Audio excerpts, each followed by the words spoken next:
Tony Dunn, ain't nothing to it but to do it, brother. Let's roll. In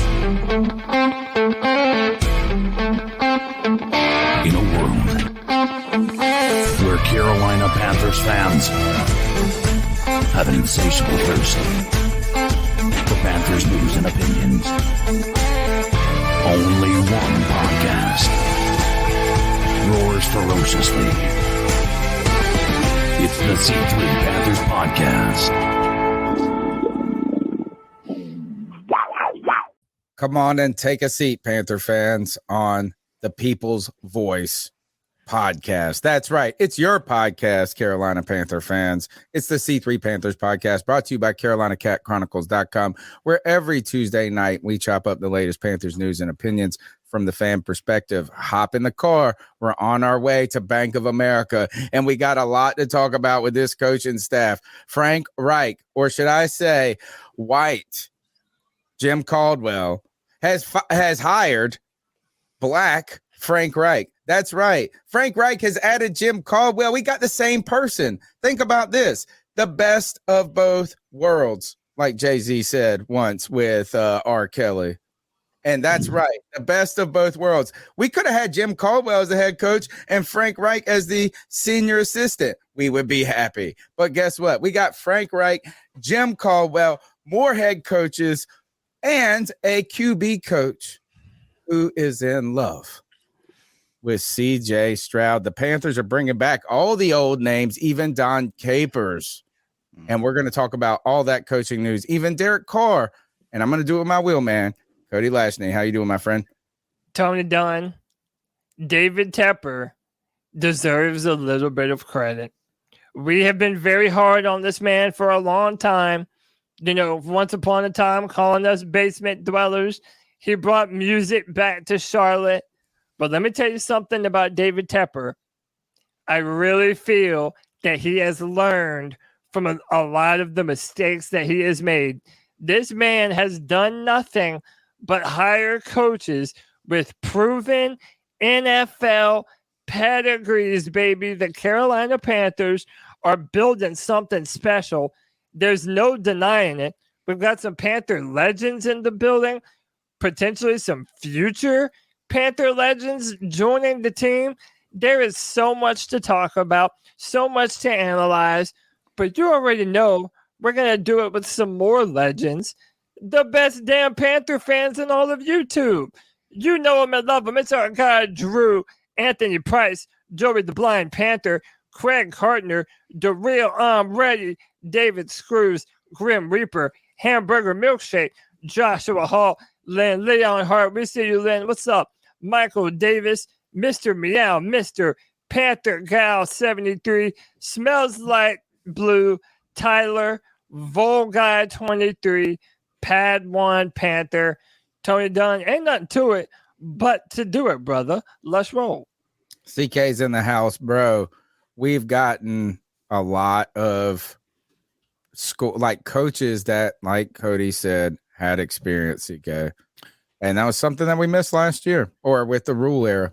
Yeah, the rule era, we started to see a bit of a turnaround last year. With the hires that he made, we felt like it was a vast improvement. And, quite honestly, when you see what happened, I think that's probably an accurate statement. However, man, I missed 1 week and we just fill this coaching staff up with just dogs from top to bottom. This has been quite interesting to see this play out. And I think that all of this veteran presence from a coaching standpoint is meant to help people like our new defensive coordinator with some of the tough things that they may have to deal with. But at the end of the day, this just feels like they are trying to develop these players that we have current and future players into stars. And what better way to do that than get some people in here who have done that consistently in their careers?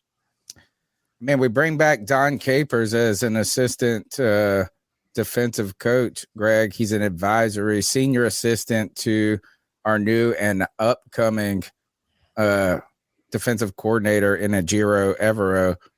But man, Is it time to bring back another former Carolina Panther head coach and John Fox as another senior defensive assistant who was with Frank Reich, and we put together the most senior, awesome staff? Is it too geriatric?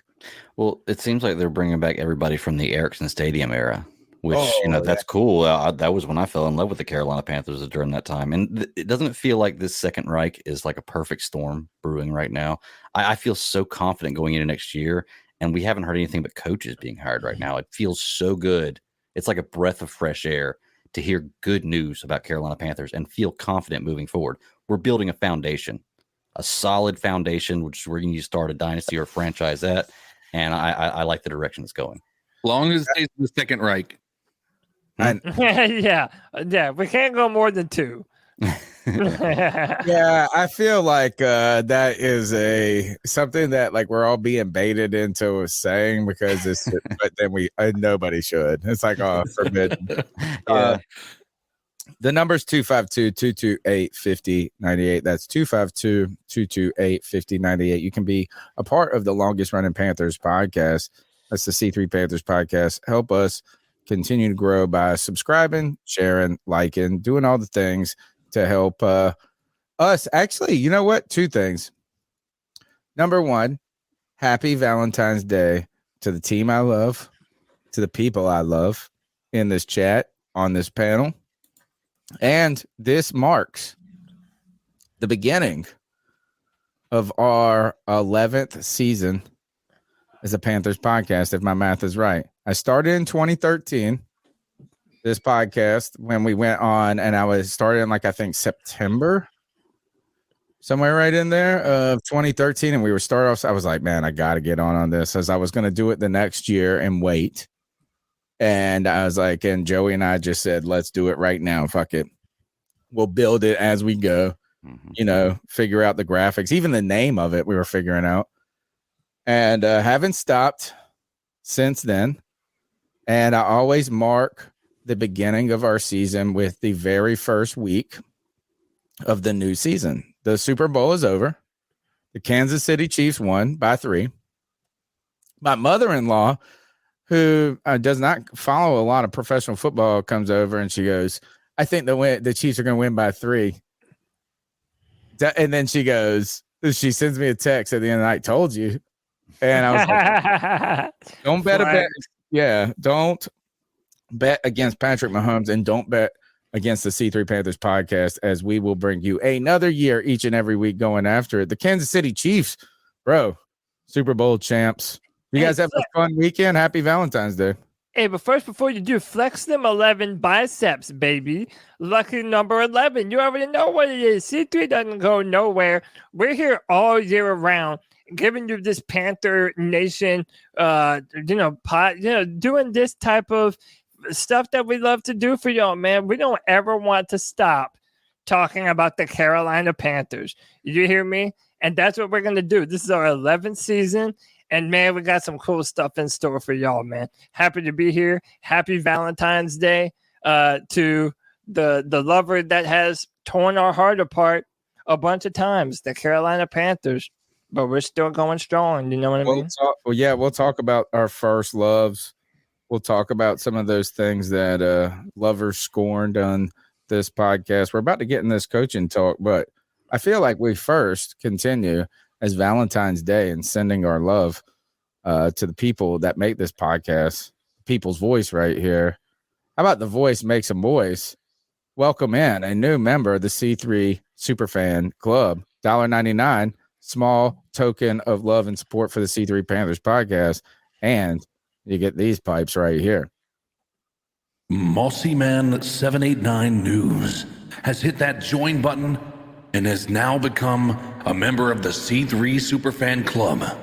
It's a small gesture to show that you are supporting us, helping us continue to grow, continue to increase the quality, and continuing to show your loyalty. We appreciate that, and welcome to the club. Yes, sir. Word up. Let's jump into the talk tonight. The Panthers, as we talked last week, and the title of the show, I think last week, was Frank Reich continues to fill out coaching staff. The big news last week was Ejiro Evero. We heard that Deuce Staley was going to be a part of the staff. We may not have known in the official capacity, but since then, there have been some new names that have been added to this puzzle. Some new names. Holy cow. Oh, yeah. And they're old names too. New or old names, I do not know. Today, let's start with the biggest news of the day. And that is the Carolina Panthers have hired Jim Caldwell as a senior offensive assistant. The interesting part about this is they were interviewing him as a potential head coach. And I always make the joke that this is Black Frank Reich. These guys are both very, very similar in the type of candidate that both of them are. And maybe I think Frank Reich has more because I think he was a quarterback. Oh, I know he was a quarterback. I don't know what Jim Caldwell, if he played in the NFL, his status at that point, but both offensive coordinators on teams that have won Super Bowl championships, both have had successful records as head coaching. And Jim Caldwell even declined interviews for offensive coordinator positions, one requested by the Washington Commanders. Our former coach, Ron Rivera. Jim Caldwell said no, he was only fielding head coaching offers. We then hire Frank Reich. Frank Reich has now hired the guy that is basically him. It's awesome. I told you guys I would have been happy with Jim Caldwell as our head coach. I would have been happy with Frank Reich as our head coach. I even said, hey, let's hire Jim Caldwell and make Frank Reich the offensive coordinator. Well, guess what we did? We did basically that. They're the same person, and I'm so happy. So, yeah, to make it official, Jim Caldwell has been hired by the Carolina Panthers. He added more experience and more perspective to this staff. They have agreed to terms with Jim Caldwell to become a senior assistant. He will report directly to Reich and will help the team on offense, defense, and special teams. The 68-year-old Caldwell was one of 9 coaches to interview for the Panthers head coach opening, and the second from that group to join Reich's staff, along with defensive coordinator Ejiro Evero. So Caldwell wasn't very high on my list of head coaches, but I'm definitely happy that he's a part of this organization. And I think that when you look at what the Panthers are doing, as I said earlier, David Tepper has gone from a strategy of letting a guy like Matt Rule bring all of his college cronies with him into the NFL to really making sure that every single hire has a guy with a proven track record in the NFL. This might be one of the most tenured coaching staffs that the Panthers have ever had by the time this whole thing is said and done. Or in the entire NFL period right now, honestly. Yeah, we're killing it. And also, let's be real. Most of these hires came out of nowhere. I don't think anybody would have told you that the Panthers were the front runners to land any of these men before they signed with us. And yet here they are.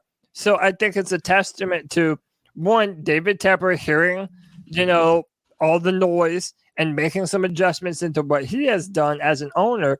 But I feel like it's also a testament to Frank Reich and the sentiment around the NFL of what coaches believe about Frank Reich and his abilities as a head coach.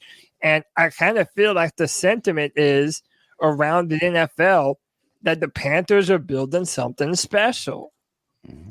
CK, I was going to bring this up. There's two things. Is one is like he's talking about that experience, right? We didn't have that under Matt Rule.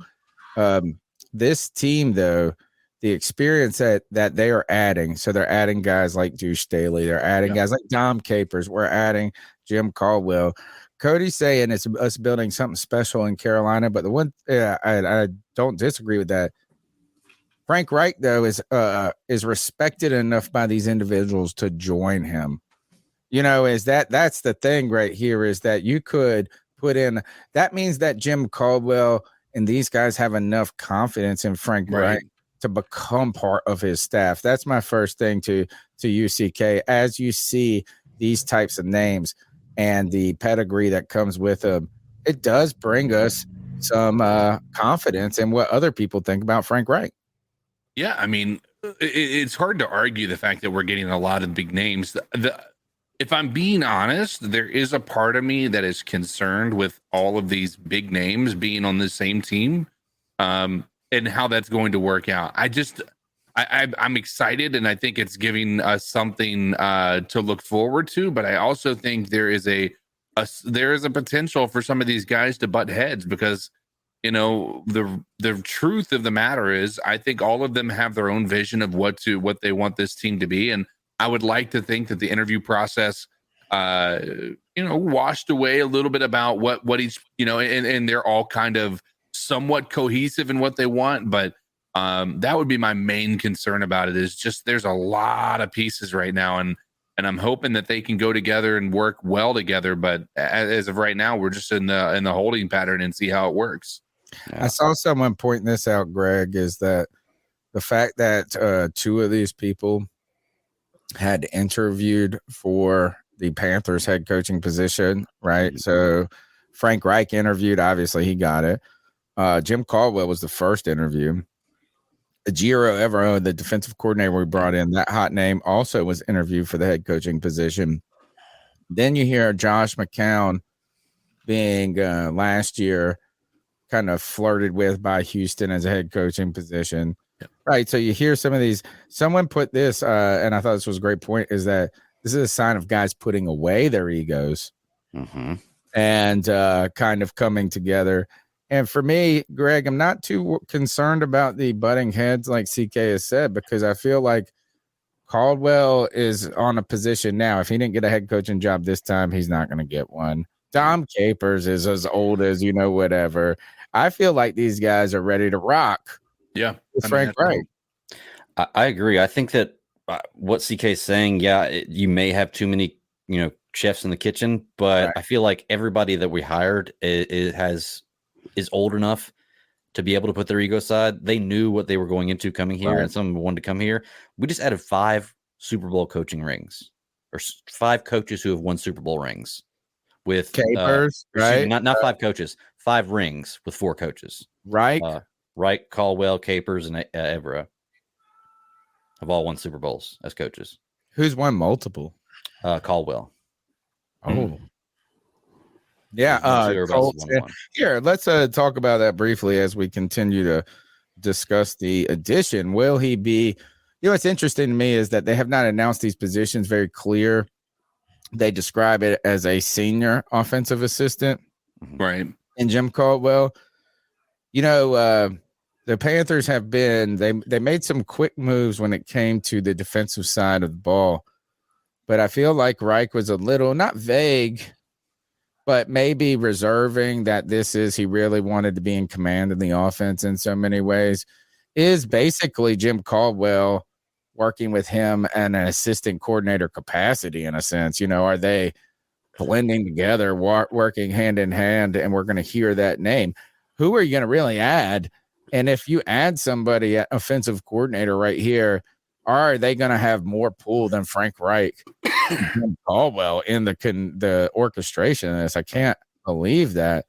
But here's the crazy part, I think, of the Frank Reich and Jim Caldwell combination. They're eerily, they have very similar backgrounds. Both have been head coaches of the Indianapolis Colts. Both have been offensive coordinators who have won Super Bowls. Mm-hmm. And here's another one for you, is Jim Caldwell and, God, who was our second coach after Capers? Well, there's only Jim Caldwell and one other coach, and he was a coach of the 49ers. I can't remember who it was. He said they are the only 2 coaches, or the last 2 coaches, to go 12-0 to start their coaching career in their rookie season. Oh, wow. So Jim Caldwell was on that Peyton Manning team when he took over after them winning a Super Bowl, and they started 12-0 and finished 14-2 or something to that effect. I'll have to look up the Yeah, I think he was the other one. And interestingly, Frank Reich started out 1-5, but then in his first year as a coach went on a 12-game winning streak on the back end or something. So, like, these guys have these weird overlaps of the Colts, these 12-game runs in their first year. Both have got head coaching experience, both offensive coordinators with Super Bowl rings. Man, this is the opposite of the Matt Rule era. Yeah, agreed. Paul, I love it. I love it, man. I mean, it's such a different feel. Like, it feels like there's a reason to be optimistic with the people in this organization and that they know what they're doing and they have a vision for how they're building this team. You know, I love that. And like I said earlier, I think it speaks volumes about Frank Reich and what people around the league think about him. You know, agree.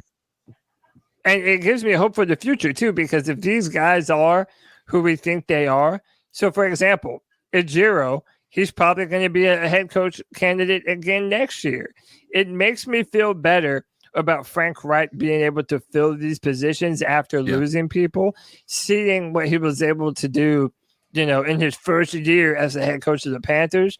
That's a sign of life right there. I love it. What do we got next on the docket? Well, we're going to stick with the coaching thing, man. Deuce Staley has been made official. He is the running backs coach. And get this, he is the assistant head coach of the Carolina Panthers. So it is literally the exact same role that he was in with the Detroit Lions, but now he's here with the Carolina Panthers. You know, everybody ranted and raved about what kind of leadership that Detroit Lions coaching staff had most of their year. And a lot of people think that's why the Lions, you know, ended up being a halfway decent team down the stretch. I wanted just to play a clip real quick, just to give you a little piece of what we're getting in our guy, Deuce Staley. Why you circling me? That's what the vultures do. they just keep circling. I truly love him, Yes, love. but I want to him up between the lines. I'm going to tell you straight up. Yeah, AG and start right here, baby. And Deuce, you're absolutely right. Ain't no doubt. You want something, we're going to give you something. Yeah, well, we gonna take it. We want something, we're going to give you something. We're going to give you everything you want. Let's go, man, compete. I'll compete them. They'll talk. Stop the screen. 5-yard Stop the route. screen. Oh, You have great. one Stop the 5-yard screen. route. Great, you stop the screen. You want to talk I'm happy for you. 5-yard route. I'm happy for you. You should be. Yeah, you stop the screen. I ain't heard you Hey, all thank you, practice. Now you woke up. You forgot to tell them we playing today. You forgot to tell them we playing today. Man, y'all had a They look one play and now you scared. want to talk. They look scared. So there he is, man. Deuce Staley, you know, talking a little trash, getting everybody rowdy and motivated. I love the energy that he brings. He has a great pedigree. You know, he seems to be the type of guy that players interact with and identify with. And since he's the running back coach, it really makes you wonder what the future of that position is for us. Do we sign Deontay Foreman to an extension? I know a lot of Panther fans really want that. A lot of people, like myself, were impressed with the continued improvement of Chuba Hubbard. So I don't know. It'll be interesting to see what we do, but I think that we're better no matter what for having Deuce Staley as our running back coach. Tons of energy from Deuce Staley. I'll tell you this, if you watched this Hard Knocks at all, you couldn't help but root for the Lions this year. Yeah. You know, like, is that everybody on that coaching staff in particular was endearing. So you go from who's the guy that bites the kneecaps and cries all the time? Their head coach.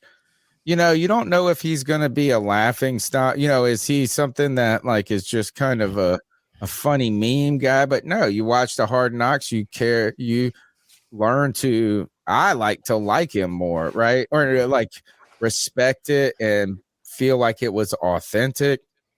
Deuce Staley and that, even the defensive coordinator, they shined. And look kind of how good that, well, not kind of that, how good that offense has been with really marginal talent overall, I would say. My question to you guys before we get to, we're about to jump into some cat calls here. Don't forget the number's 252-228-5098. What the hell is assistant head coach? think about this. Pull back up the order of all those coaches, guys. Mhm. And then you like the terminology. This is what he was at the last stop. You see this all over the place. But if you think of this as Reich is obviously the head coach. You think this is the next is offensive coordinator, defensive coordinator. I would think in the hierarchy of coaching staffs. But they have now taken guys like Deuce Staley, who are a position coach, and they give him this other tag. What does that mean, Cody? Assistant head coach and running backs coach. Is that something they just tell guys to make them feel like more than a positional coach? Or is he really the assistant to Frank Reich? No, I believe that he is the assistant to Frank Reich, and he is he is essentially the second in command. I mean, that's what it is. If you're the assistant head coach, like say he got in a car accident, heaven forbid, and he couldn't go out there, would you expect him, Deuce Staley, to take over head coaching responsibilities? yes, and you know what? Based on the things that I've seen from him, I would trust him doing so. Well, I think that he's that type of guy. But also, one of the things that you have to also remember about all these new hires, look how many different leaders we have. All of these guys are so respected and they're so trusted that these guys are going to get the job done. It's a next man up mentality. And, I can see why maybe you would think that Jim Caldwell would do it. Him being 68, having a lot of experience, similar age to Frank Reich. And by the way, he's going to be a part of it too. Like, you don't just bring in Jim Caldwell for no reason at all. You know what I'm saying? And like I read earlier, he's going to have a say-so on offense and defense and special teams. So, I'm loving these moves. And yeah, I think that right now, if something were to happen to Frank Reich, Deuce Staley would probably be the guy. And then I'll pass the mic to CK. I think it'll also show how important it is for the Carolina Panthers to continue to run the ball at a high clip. And no matter what, that's going to be a big part of our future moving forward. I'm trying to see over my name tag. Hey, well, hold that thought 1 second, okay? Let me just make sure that I don't miss my guy, David Screws, with the $2. He said, epic staff. Keep pounding, Panther fam. Thank you, David. Go ahead, CK. Yeah, I mean, listen, it's hard to look at that and not get a smile on your face, right? Like, just seeing the experience across the board. I mean, it's I know that we were optimistic for the most part about Rule, right? But a lot of that was just optimism. Like, this is legit excitement, right? Yeah. Like, that's what we're hoping. We're valid, right? It's more grounded. Like, you could be excited when you buy a lottery ticket, right? But that has such long odds. Or you could be excited when you buy a Harley Davidson and you know it's going to go up in value next year. With Matt Rule, you had to believe in something without having any idea what you were believing in. Right. Yeah. But now, now there's just like a sense of like, oh, we do have a direction, right? We're not just out here getting somebody, hiring people for the sake of hiring them. Like, there's connections, there's legit ability for these guys to develop players into superstars. And I think that's what is exciting about this. I mean, if you're looking at this and you're thinking and you're still pessimistic about the hire and you're still held up on the whole Reich getting the nod and all that, listen, I don't know what else is going to get you excited about this team if you're not looking at this thinking, wow, this is a positive move. These are positive things to see going in this direction. And so, again, it's actual excitement, not just optimism. Yeah. How many shows did we do, guys, last year?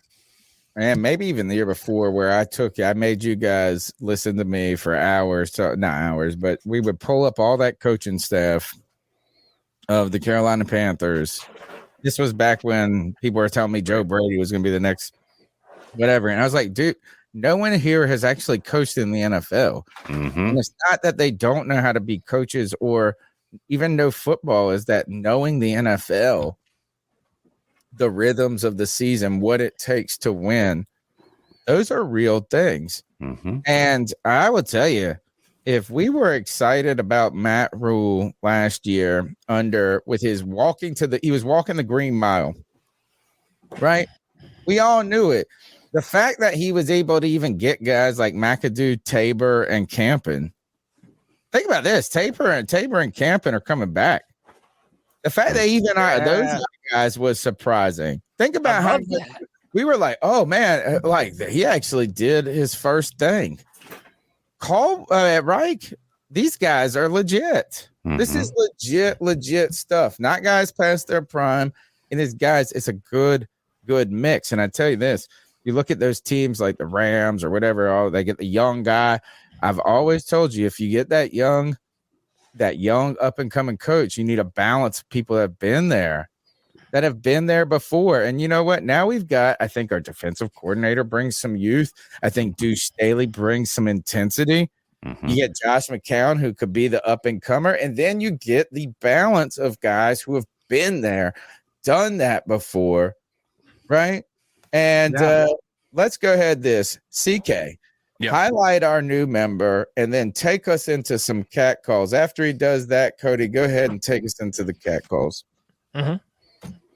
Ladies and gentlemen, boys and girls of all ages, we have yet a new member of the C3 Superfan Club. Mr. Meowmeister has said, I want to join the club. I don't want to be left out. I want to be one of the elite members of this club. Well, kudos to you. Welcome to the club. Welcome. And then, Tony, before we jump into these cat calls, it also doesn't even look like we're done. Jordan Rodriguez, formerly of the Charlotte Observer, she works with the Rams now. She's putting out hearing that the Carolina Panthers intend to bring former Rams DB coach Jonathan Cooley aboard their defensive staff as a DB coach. Cooley, another young assistant, was first hired in 2020 to help Brandon Staley install their new defense and has worked with defensive backs since. Cooley and Evero coordinated the secondary together under Staley and Morris. So we're not even done. Can you clear one thing up for me on this? Sure. Staley is the head coach of the Chargers now, right? Yeah, but I believe I keep hearing his name associated with the Rams, so clearly he had to come from there. Because Brandon Staley was the defensive coordinator for the Rams before he was right after Wade Phillips. I think so. Well, no, what was the Rams, right? They had I forget his name, the black gentleman. He was the coach for the Chargers in Herbert's first year. The poor guy, the boring guy. Yeah, cool dude. The guy Raheem Morris is with the Rams now. Yeah, I mean, the point being, there was with it, and I keep hearing it. Yeah. Clearly, he was. That's all. Yeah. Staley has a history with these guys. 2023 wasn't a good year for the Carolina Panthers, but I'm trying to make 2024 a better one for myself. Get started on your resolutions with Factor, so you're ready for the new year. Factor's ready-to-eat meal delivery takes the stress out of meal planning and sets you up for success in the new year. Skip the grocery stores, prep work, and cooking fatigue. Instead, get chef-crafted, dietitian-approved meals delivered right to your door.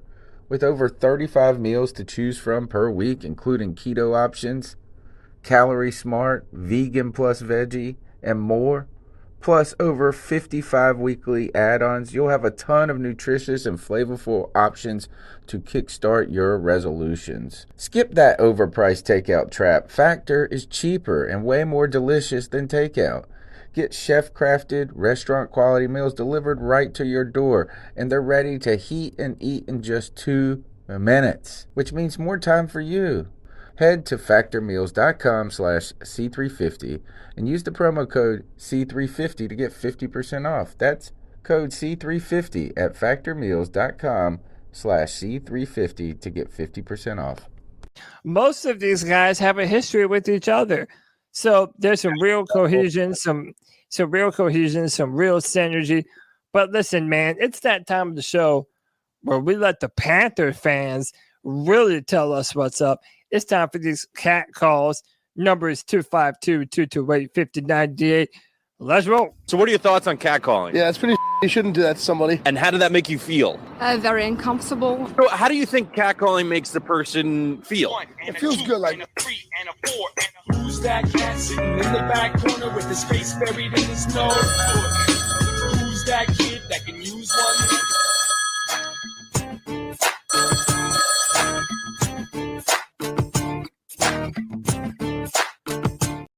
Panther. And you know what, guys? After just having gotten back from Raleigh, going to work today, getting so lit on Saturday night that when I woke up on Sunday morning, I forgot for about a minute or two who the Eagles quarterback was. Yeah, I was that lit, guys. Watching the Super Bowl with my other blind friend, Rihanna getting Run This Town stuck in my head again because, God, I forgot how awesome that song was. That being an awesome game, I'm just looking forward to free agency. I mean, I know we have the Underwear Olympics coming up first, but, like, I don't watch those, dude. That's like the PE fitness test we all took and fucking hated. You know the one. I don't watch that, you know. I like to listen to the, you know, all the podcasts, like the Around the NFL, people talk about it because, you know, there's some people there and you learn actually more what's going on with teams than about the freaking measurements, you know, of college dudes from the combine. That's what I listen to coverage of it for, but anyway, not to get off on a tangent, all of these new coaches that we have are really not new. I mean, these are from our old days, you know, people that have been around the league. You know, we even have Dom Capers, our very first head coach. I feel like we're building something so modern, but we're also paying homage to our history at the same time, if that makes sense. Weird, isn't it? I'm really looking forward to seeing what the Panthers do in free agency, who they go after. I mean, I'm really looking forward to the nerdy parts of this offseason. I mean, except May and June, man. Fuck May and June. Those months are so boring, and we're so thirsty for football. But I just want to, you know, tell y'all that, and I want to know what y'all think about what I said. Anyway, guys, I know what y'all are waiting for. Wow. I agree. Fantastic call. Fuck May and June. You can't eat oysters during May and June. It don't got an R in the month. There's no football. There's no oysters. But boy, I like how we brought it together, guys. He said this is the Panthers building something modern. I was like, what are you talking about? We got Dom Capers. We got Frank Reich. We got Jim Caldwell. But you get in these couple of these other younger coaches, and then the idea of a young defense manned by a team with a young quarterback. Could it happen? Could we make a young team with some seasoned core coaches? The growl that makes them howl. He said this, I don't want to watch the Underwear Olympics. Let people like Cody Lashney do it. And I'm definitely going to do it, you know. Definitely going to do it. Love me some Underwear Olympics. But, you know, I love the point that he made, though. It does. You know, it's a little bit of a conundrum. We're building something new, and it feels new, and yet at the same time, it's old as well. It's like we're paying homage to some older Panther stuff. You know, it's the best of both worlds. That's why I agree with what CK was saying earlier. It's like if you're still down on these hires right now, dude, I don't know what more you could want. Like, this is literally the best the Panthers could have done in terms of hiring coaches that we could have ever dreamed of, man. We're building it the right way. We're doing it the right way. And, yeah, now most of us are thinking about free agency. And, you know, we're going to have a very young – I mean, obviously, we're going to talk about, you know, We got some more coming up. Yeah, We got yeah, quarterback but talk. We've got a Derek name that Carson. a name that rhymes with Smerick Farr. We're going to be talking about him, but we have Matt Corral. We might bring back a guy like PJ Walker. We have the potential to have a very cheap quarterback room going forward. And with a guy like Scott Fitterer, I think that we have a lot of opportunities here to really build our team through free agency that we haven't really done in a while, but we really don't make the big splashes when it comes to free agency. But with this new Carolina Panthers, it feels like we could very easily see some big time splashes coming up here in a month or two. We'll be excited about whatever those additions are, I'm sure. And here, look, and this is the golden call right here. I don't know what it's saying at the moment, but this call was logged at 11:11 a.m. I'm tossing the 11s up on the first day of the 11th season of the C3 Panthers podcast. I've got a good feeling about this call right here as we continue to get your thoughts on the Carolina Panthers' new addition to that coaching staff, and that's something special moving forward. Hey guys, this is Chad down in Charleston calling in regarding the coaching staff hires. We just added Jim Caldwell, senior assistant. I just think this is an elite coaching staff. I'm looking at head coach of Reich, who I was kind of 50-50 on, but he's going to be a top 10 to 15 head coach, I believe, in NFL. Caldwell, Josh McCown as a quarterback coach who was considered for the Texans job 2 years in a row, I think. James Campen, O-line, is a home run. Deuce Staley, again, to be determined on the offense, but another really good hire. Evero, of course.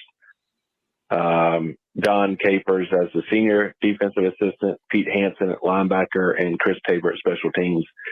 They're really elite staff. Go along with that, they're winners. These are Super Bowl trophies with those coaches. You got Caldwell with 2.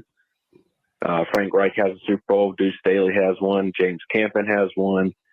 Ejiro Evero has 1, and Dom Capers has 1. So we've got a lot of Super Bowl experience in the coaching staff now. In addition to that, I think it's really interesting the pub that we're getting across the country. I saw Dan Orlovsky, I can't say that name either. Tweet out the Panthers staff has become one of the best or the best in the NFL. And I really think they've nailed the coaching. So it's going to come down to getting the quarterback. At the end of the day, you don't have anything if you don't have a quarterback. So hell of a job by our owner and by Fitterer getting this done. Really, really elite coaching staff now in Carolina. So I'm excited to see what you guys have to say. Thanks. Woo! Applaud that man. Fantastic call for an 11-11 call, man. An elite coaching staff, an elite moment at 11:11 this morning on the 11th season, the C3 Panthers podcast. Good Lord, what a great start to the first episode as we continue to come here each and every Tuesday night, and a fantastic call. Look, the pedigree's there, guys. The championships are there. The Panthers, the players, the coaches, where the coaches have been there. And I really feel like that's so important in the moments. When I come and the moments of hardship, the moments of like getting through. Look, even the best of teams. Look, the team that won the Super Bowl this year comes in as dogs, which is crazy. But Pat Mahomes, the MVP of the league, the first guy to win MVP in 9 straight MVPs who have been in the Super Bowl and actually win the Super Bowl, right? But they came in there with hardship, with adversity. Think about this. You had the best offense all season long. You're the best team, arguably, in football all season long.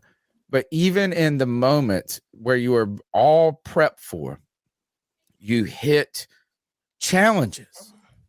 And being there, knowing how to weather those storms. I tell you, that's one thing I respected about Ron Rivera. For so long, when Ron Rivera in his first couple of years, we were struggled in his first 2 years. We had kind of little overinflated expectations his second year, and we learned we had a shit defense. But I tell you this is I used to get mad when I didn't know Ron Rivera, that he wasn't throwing a clipboard, that he wasn't grabbing guys by the face, that he, you know what I'm saying? It's just old stoic Ron over there. But I tell you this is the best quality of Ron Rivera all those years was in those hardships and adversity moments and those challenges that he didn't waver, and it commanded confidence from his players at times. And what I'm saying is being there, having been there before, it steadies the ship. It steadies the ship, and the Carolina Panthers have a coaching staff that has not only been there before, but is qualified, competent, and has got a very good track record. Very good record. And I liked someone put in the chat that Andy Reid is 66 years old and Frank Reich is 62. So, hey, man, they say you can't teach an old dog new tricks. I think we've got an old dog who's coming in with some old tricks, but who's put some young dogs around him to help him continue to further innovate. I'm still going to be interested to see what the Panthers do at the offensive coordinator position. I'm going to be honest with you, and I know everybody might agree or disagree. I would still love to have Eric Bieniemy as the offensive coordinator. Now we're not even talking about head coach anymore. Now you're going to tell me that he can't be the offensive coordinator. You think he's going to leave Kansas City to come to Carolina to be the offensive coordinator? How about this, Greg? If he wants to be a head coach somewhere else, he damn well better get out from underneath Andy Reid. He has to get out from under Andy Reid if anyone's ever going to take him seriously. And looking at what the Panthers have done in just the past couple of days and weeks, why are we thinking that Eric Bieniemy wouldn't fit in here? I think he's trying to go to the commander. I think the Commanders are trying to land him, guys. But here, I'm just so tired of the Bieniemy stuff. Is like, good. I hope he's great in this. But everybody's acting like it's this greatest travesty in the history of the world. They don't even show him on the TV. We know that is Andy Reid's. I don't even think that's true. Is Andy Reid? No, they don't even we don't even. I almost don't even know he's on the team. They said that the adjustments that they made after halftime were directly called by Eric Bieniemy himself. But I'm not denying Bieniemy has something to do with it. In the first half, because I thought it was just fine. They had a 10-point deficit going into halftime, I think. But why does every player, as soon as they ask why the success or why you have the success or what's so great about this team, they always bring up Andy Reid? Like I get it. I'm not saying Bieniemy's not doing things. I think he is doing stuff. I think he's doing well. Yeah, they say he's the mastermind. I think the other thing, guys, about the Andy Reid, and I'm not trying to dump. I mean, maybe I am inadvertently or dumping on Bieniemy. Maybe I'm trying to praise Reid more in this process, but while Reid is, what'd you say, 67? I thought Frank Wright was only 60. So if he's 64, he's a little bit older. But it's not the age. Think of how long Andy Reid has been a head coach in this league. All right. And how much success he's had. Yeah. Talk about this is he's a guy. If you put one more Super Bowl on that guy, like we should be talking about him ahead of Belichick. If he gets two more, yeah, there's a possibility he's up there. Well, if he gets one more, he's definitely in consideration for one of the greatest of all time. He gets two more, I think there's no way you can deny it. What would he have to do to eclipse the kind of the name of Bill Belichick? Well, Belichick has what, 6 rings? He's not. With Tom, is it 6? Yeah, it's 6. Does Tom have 7 or 6 total? Tom has 7. He has 6 in Tampa Bay, or 6 in New England. 1 in Tampa so Bay. You're saying Andy Reid cannot eclipse Bill Belichick? He's going to retire before he has an opportunity. That's a good point. I didn't think about the age thing. I think if he was younger, he could. But yeah, that's a really good point. In his 70s, dude. Yeah, but he won all those Super Bowls when he was younger. Sure, but you've got to keep in mind, Andy Reid isn't going to win the next 5 Super Bowls in a row. What if he wins 2 more? He's in the conversation, but you can't beat 6. But can you put in the championship, the AFC, the NFC taking two teams to 3 straight NFC? You know, he did with the Eagles 3 in a row. How many times does Bill Belichick gone to the AFC Championship? Different quarterbacks. Like, could you? I mean, I think it's honestly an argument against Andy Reid. Is that he was never able to get to the dance and win it until he got the greatest quarterback in the league. You know what I mean? But he also picked that quarterback. Right. He handpicked that guy when nobody else saw him. But the part of it, the point that I'm making is Bill Belichick has been dominant as a head coach. He's only one, right? He's only been with Brady. He's been fired. He was with the Jet. Like, he was with other teams. He got fired for the Browns. He's not only had success. He's only ridden as a head coach. He's been only successful with Tom Brady. Only with Tom Brady, though. Here's the thing: is Andy Reid has only been a Super Bowl winning head coach with Patrick Mahomes. But he's been to the Super Bowl. How many times? Without Patrick Mahomes. He's been more than Belichick did without Brady. He went with McNabb. He went with McNabb. He went with was that it? Was that the only one? McNabb's the only one, yeah. And then Mahomes, that's still one more than Bill Belichick. I wonder if he was on that staff when, but no, it still is like he's been to the Super Bowl with 2 different teams, and maybe Bill Belichick. Bill Belichick was on the Giants, but I don't know, he was not the head coach. You know what I'm saying?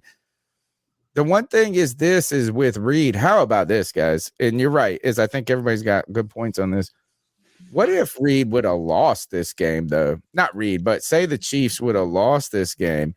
How much would that have gone to that narrative, Cody, CK, like you're saying, is that like we would imagine what Philly would be saying if they didn't have Mahomes, he would be nothing, period. Right. But he went back to his stomping ground. It's a big game. The storylines were there, bro. Andy Reid is this central, and the fact that they won was very important for his legacy. White Chocolate Espresso chimes in 4 NFC Championship games, 4 NFC Championship game appearances, and 1 Super Bowl with the Eagles. So, and then he's had 4. He went 3 back-to-back with the Chiefs again at home. Like, they've been dominant. They've had the past Alex Smith 5 years. The past 5 years, the AFC Championship game has taken place in Arrowhead. Mm-hmm. That's crazy. The last 5 years? The last 5 years, the AFC Championship game has been in Arrowhead. I think if he gets 2 more rings, say he gets 2 more rings, I think is like, I'll be ready to say he's better than Belichick then. No, you cannot. 2 more. No, I think, I will. I will say this is he's had a better career, less Super Bowls, but a more accomplished career. So, CK, are you saying? I'm assuming by this you're saying Bill Belichick is the greatest of all time. Is that where you're putting him at? No, I am putting him in the category of greatest of all time because he's won 6 Super Bowls. I get that. I'm not arguing that. So I'm just trying to get the hierarchy here because I think that I can agree with you. I don't know if he could pass Belichick with 2 more, but he's definitely in the conversation of 2 or 3. Like, he's up there in the top 5 if he wins 2 more Super Bowls. How about this? I'm picking a prime Andy Reid before I pick a prime Bill Belichick. I agree. It's just, what do you want? Better offense, better defense? That depends on what time. Yeah, and I think that, like, also Andy Reid carries that tag of offensive mastermind. Mm-hmm. And let's be real, like right now, the Kansas City Chiefs are the standard. Everybody is trying to build their own Kansas City with a dynamic, super talented quarterback, with a head coach that they're able to pair him with and call plays and be innovative on offense, spread the ball around. And right now we're in the Chiefs era. So everybody is trying to build what the Chiefs are building right now. And you have to give Andy Reid the credit for that. And while I agree with CK right now that Bill Belichick, you have to give him the nod. I'm on Tony's side, man. If they go for the next 2 or 3 years, just kicking ass, I think you have to have the discussion. Totally. And you know what's interesting though is like, let's be we're gonna call Andy Reid a offensive mastermind, we do got to call Belichick a defensive mastermind. Bill Belichick knows how to take the best thing away from you every time, right? And honestly, I think that's while he did have Brady, he's made a lot out of his teams. Like he put Brady in good positions for success with those defenses. You know, the thing about Belichick though is that it's a questionable track record as being a GM. He's like not bad, but not great. And it's like, gosh, if he didn't have Brady, he would be a nobody. Yeah, I remember. Remember when we were debating Sean Payton and Mike McCarthy, and like comparing their resumes. One had Brees, one had Rodgers, and Greg took some flack for saying, "Well, Sean Payton had a Hall of Fame Drew Brees for most of that time." Well, I think with Bill Belichick, you kind of have to do the same thing with Tom Brady, don't you? Like now, everybody's kind of revisiting the Belichick era without Tom Brady, and it's just not. I don't think it adds up. The only difference there is Bill Belichick has 6 rings. Sean Payton has what, 1? Oh yeah, that's the difference there. So, like we should, if you think that Payton is a Hall of Fame coach, then Andy Reid, like you can't even hold Andy Reid's jockstrap.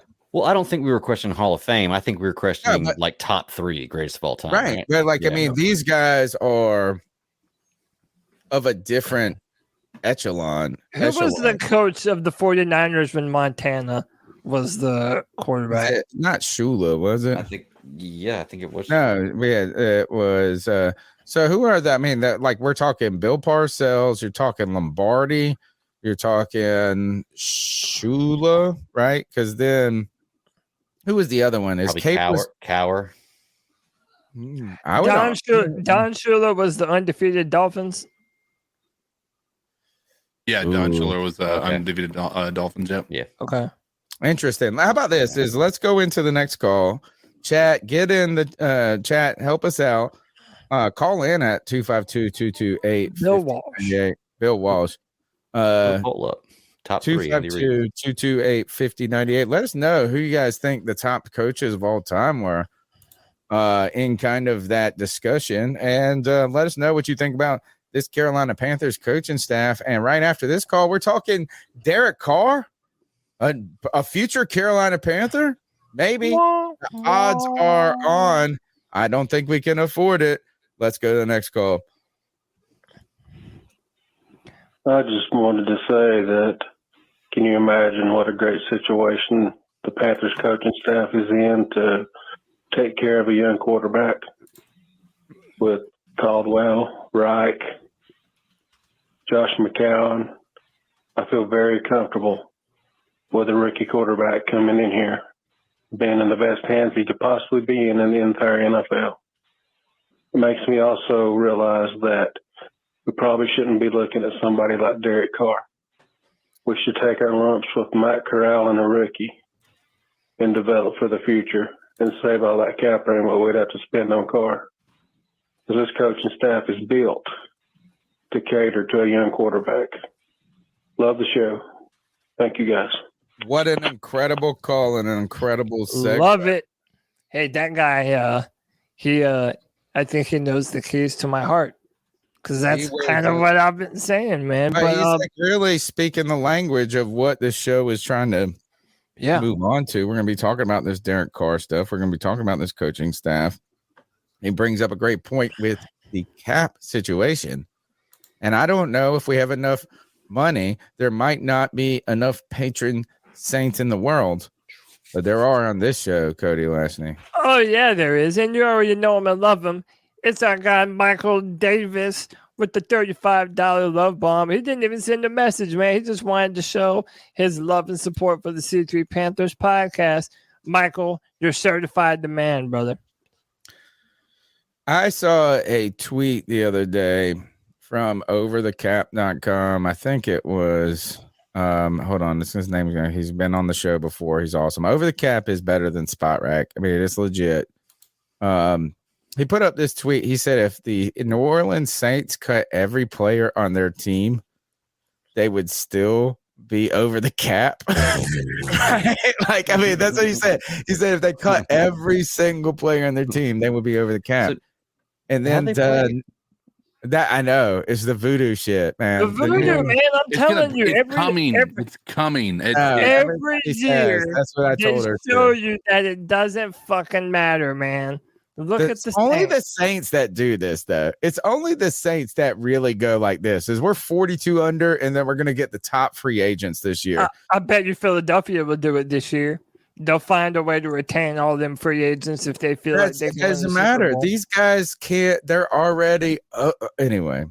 There's as much different there though. Like they have to re-sign all of these people, and they're going to be garnering top dollar, right? The difference that New Orleans was doing is they were just restructuring everybody else, right, to get under the cap. They're going to be losing a lot of pieces and have the cap issue that they're going to have. It's going to be tough. New Orleans. The problem is like everybody thinks it is going to come to a head with New Orleans right now. That's what we said 5 years ago. No, here's the difference right now. You have nobody who's going to be willing to take a team-friendly deal right now. They do not have a quarterback. Like when you had Drew Brees, you had people willing to restructure because they wanted to win. Right? You're not going to have that right now. You're not having the benefit of the doubt that they're going to get. Dennis Allen has a horrible record as a head coach. I said it when they hired him as a New Orleans head coach. This is a bad move by them. If you look at his history as a head coach, it's horrendous, right? And so that's going to continue with New Orleans. They're not going to get the benefit of restructuring guys and taking pay cuts and all of these things. They're not going to get the free agents that they once did, because they don't have a quarterback that's taking them to the promised land. You can sign Derek Carr you want. He's not bringing people over. Just like when you see what happened in Las Vegas, like they got Devontae Adams and he got worse. Let's talk about old Derek Carr. I heard the news today is that Derek Carr was going to be released by the Oakland Raiders. Not the Las Vegas Raiders, excuse me. And it really doesn't surprise me at any of this, is that I have been open to the idea of Derek Carr for a year or two deal with drafting a quarterback in the first round this year, or maybe even the Hooker guy, and then Hooker in the second round, and having a plan of replacement where if he gets hurt that you're bringing the young buck.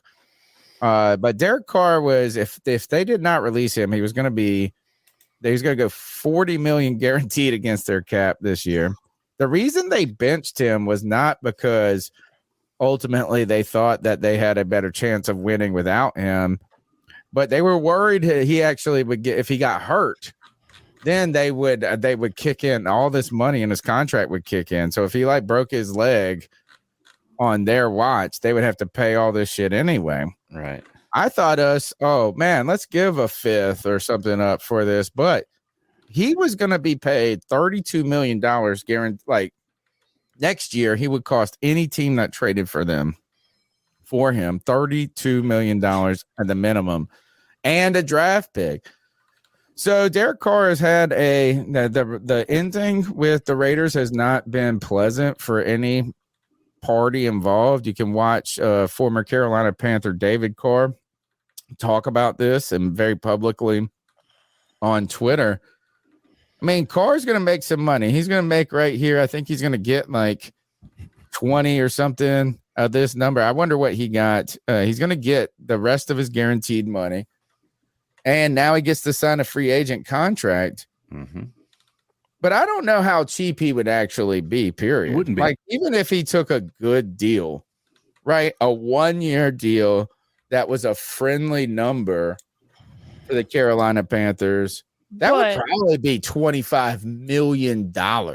Yeah. But I'm interested in a friendly deal. So I'm interested to hear why CK thinks he would be expensive. But I do want to commend Derek Carr a little bit first, because to me, this kind of says to me that he understands how much money that he would have costed, and it got to kill two birds with one stone.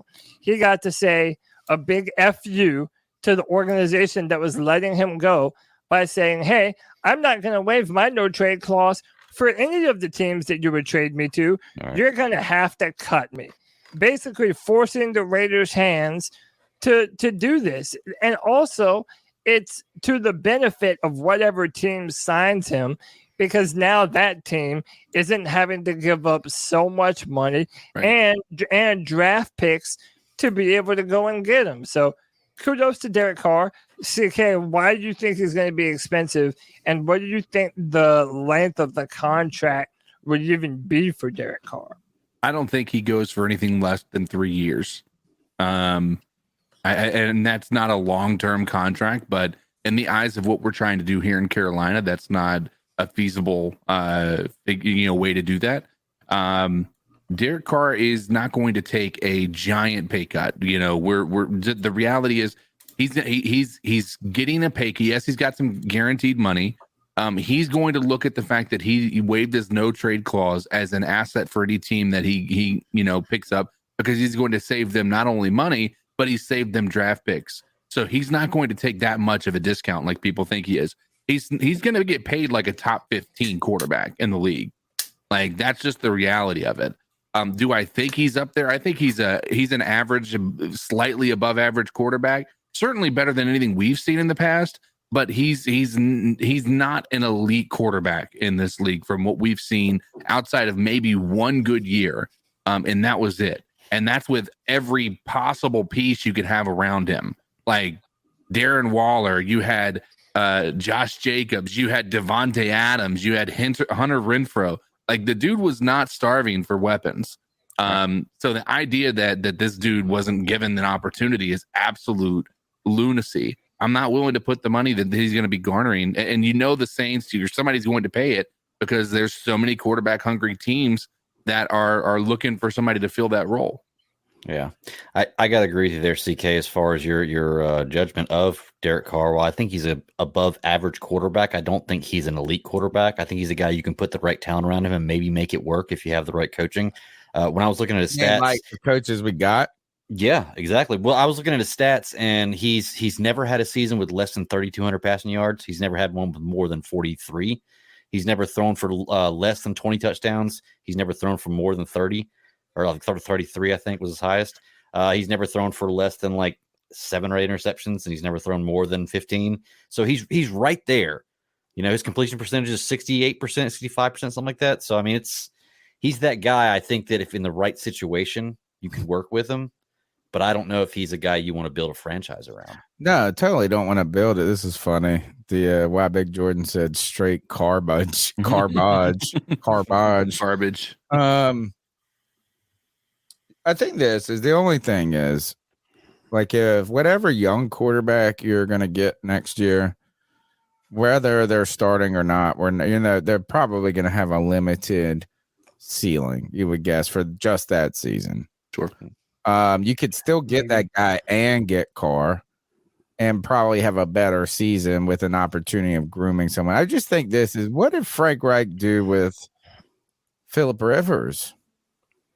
Yeah. And Phillip Rivers, who was toast, man. Phillip Rivers was less, his physical abilities at that time were far less than anywhere close to his peak. You know what I'm saying? Like, no one's looking at Carr and go, he can't throw the ball no more. Phillip Rivers had a hard time getting the ball downfield, and they still had of the best off. You know what I mean? It was Reich and Phillip Rivers were a good combo.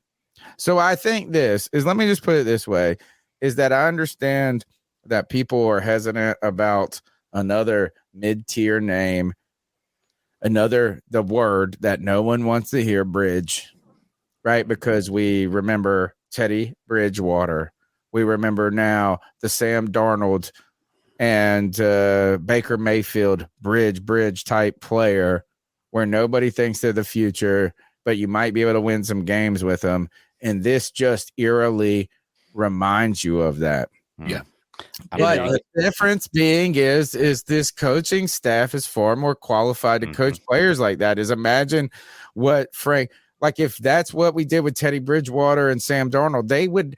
Does anybody think that they would do less with Teddy Bridgewater than what we did with them? No, I think we would be better. Put this coaching staff with those players better. Sam Darnold, this coaching staff with those players better. So why not just keep Sam Darnold then?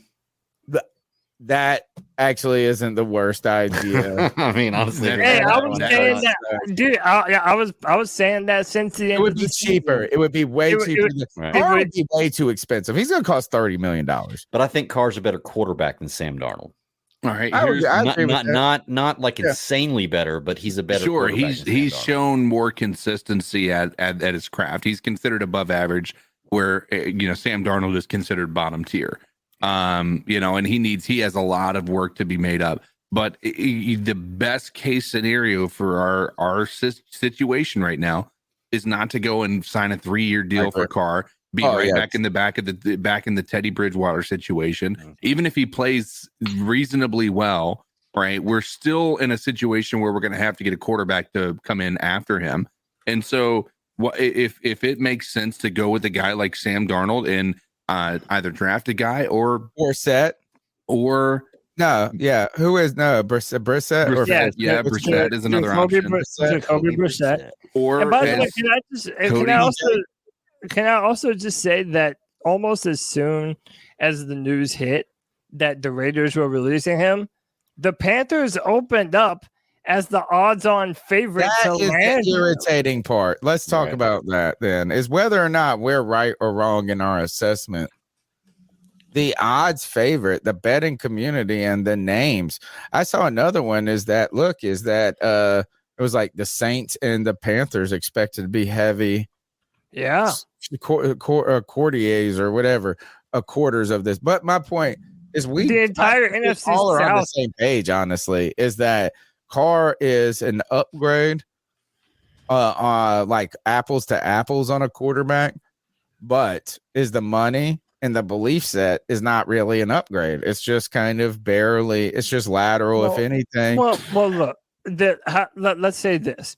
If you're a Panther fan, there's no way that you're getting super excited about Derek Carr, because no matter what you believe about Derek Carr, it's absolutely impossible for Panther fans to see this as anything else than the Panthers doing what they've already done the past 3 years in a row to miserable effect. And the fact that Derek Carr, he just doesn't have an extensive record in the playoffs. He doesn't have he's not very mobile. The dude is an absolute statue. Yeah, I mean, he's 0-1 in the playoffs. He's a 4-time Pro Bowler. I will say, if anybody watched the Pro Bowl games this year, he was the most skilled. Yeah, dude, he had the highest number of points. Cannon, dude. He was throwing dots. And I'm going to be real with you. You know why else I think we're the number one option to land Derek Carr? They're both Christians. And I'm talking not just Christian, but Frank Reich and Derek Carr, like their entire life is about Jesus and the Lord and Christianity and stuff like that. Derek Carr has given. No, I'm telling you, man. Derek Carr has given sermons Philip before Rivers too. Philip at Rivers churches in Vegas. Catholic. Frank Reich went to seminary here in Charlotte. Like, they're gonna bond over what they're trying to build, and they're gonna bond over the fact that they love the Lord, man. So coming off of down years, right? They're both coming. They're on this this arc of downward trajectory, and they're hoping to have that emergence from the ashes, if you will. So I think that they could find some I agree with Cody on that front. I don't know that the organization, I don't know that David Tepper would deal with having another quarterback that's going to be a short-term fix. What about this? Yeah. And Tony already kind of alluded to it. Now, if you did sign Derek Carr, it doesn't mean that you're precluded from drafting a quarterback at 9. You have to. You don't have a choice. You have to. No, I don't say it's as urgent as you have to, but it's still an option that he made in Indy. It's the mistake he made in Indy. But they have Matt Corral. If you have Derek Carr and you have Matt Corral And if you're able to sign PJ Walker, which by the way, Frank Reich does have a history with PJ Walker. Who cares? He cut him twice. You're not. This is all I'm saying. If they made the choice at that point that they want to use a short contract with Derek Carr to provide a buffer zone for the quarterback they draft at 9 to learn, to grow, to continue to get better, they might find that a reasonable option moving forward. The problem is you're pretty much choosing between Will Levis, Anthony Richardson, and Hendon Hooker at that point in time. Because Bryce Young and CJ Stroud, they're not going to fall to number 9. It don't matter. We don't really have that ammunition to go up and get them anyway. Let's just be honest. Moving into 1 and 2 when other teams want to do that is probably we are the team that is not suited with cap, with pick, with all of this to really aggressively get that much higher than we're at. So I tell you this, if you bring in Derek Carr and you don't get a quarterback, you don't get the next plan, that's the failure that's a repeating of everything that's happened here prior to Reich getting here and the problems that happened with Reich in Indianapolis. The inability of him, once Luck was gone, to then they found these quarterbacks where you get the Phillip Rivers, then you try to run it back and then not happening, then Brissett, and then Frank Reich had a swing and a miss with Carson Wentz. Yeah. He can't have 2 swings and misses. Nope. You know what I'm saying? Like, so if you bring in Carr and he turns out to be just another version of Carson Wentz, he had a swing and a miss trade for him. He had a swing and a miss with Carson Wentz and Matt Ryan. There you go. Even better. A third, it's a strikeout. You have to bring in any quarterback that you bring in as a bridge. You have to have a future plan. And if not, you should be just tanking.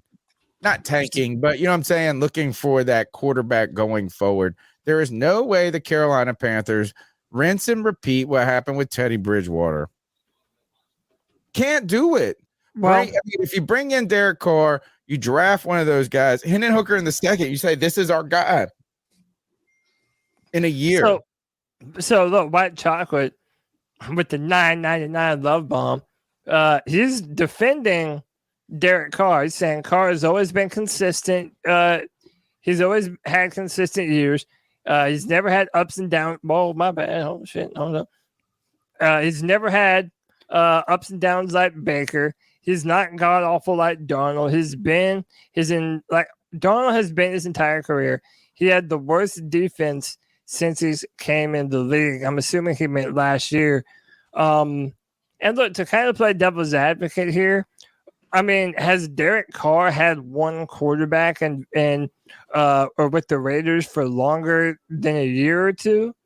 Because I feel like has Derek Carr had a head coach with the Raiders for more than a year or two? Yeah. Who? I think the first part of his career, it was pretty consistent. He's been there 9 years, yeah. And then he had what's his face? Gruden. He was there for at least 3, I think.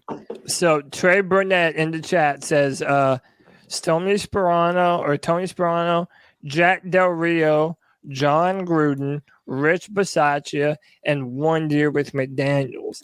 And he's been in the year since I think 2013, I believe. So he hasn't had a lot of consistency. I'll say this, man.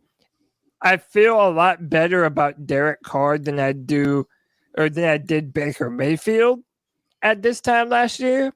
But I still don't feel great about it if we're going to sign him to some mega contract and commit to him being the future. Even if it's not of the Carolina Panthers. Cody, even if it's not a mega contract, though, this is the thing is that we can shit all we want on Baker Mayfield and saying, but Baker Mayfield costs like $4.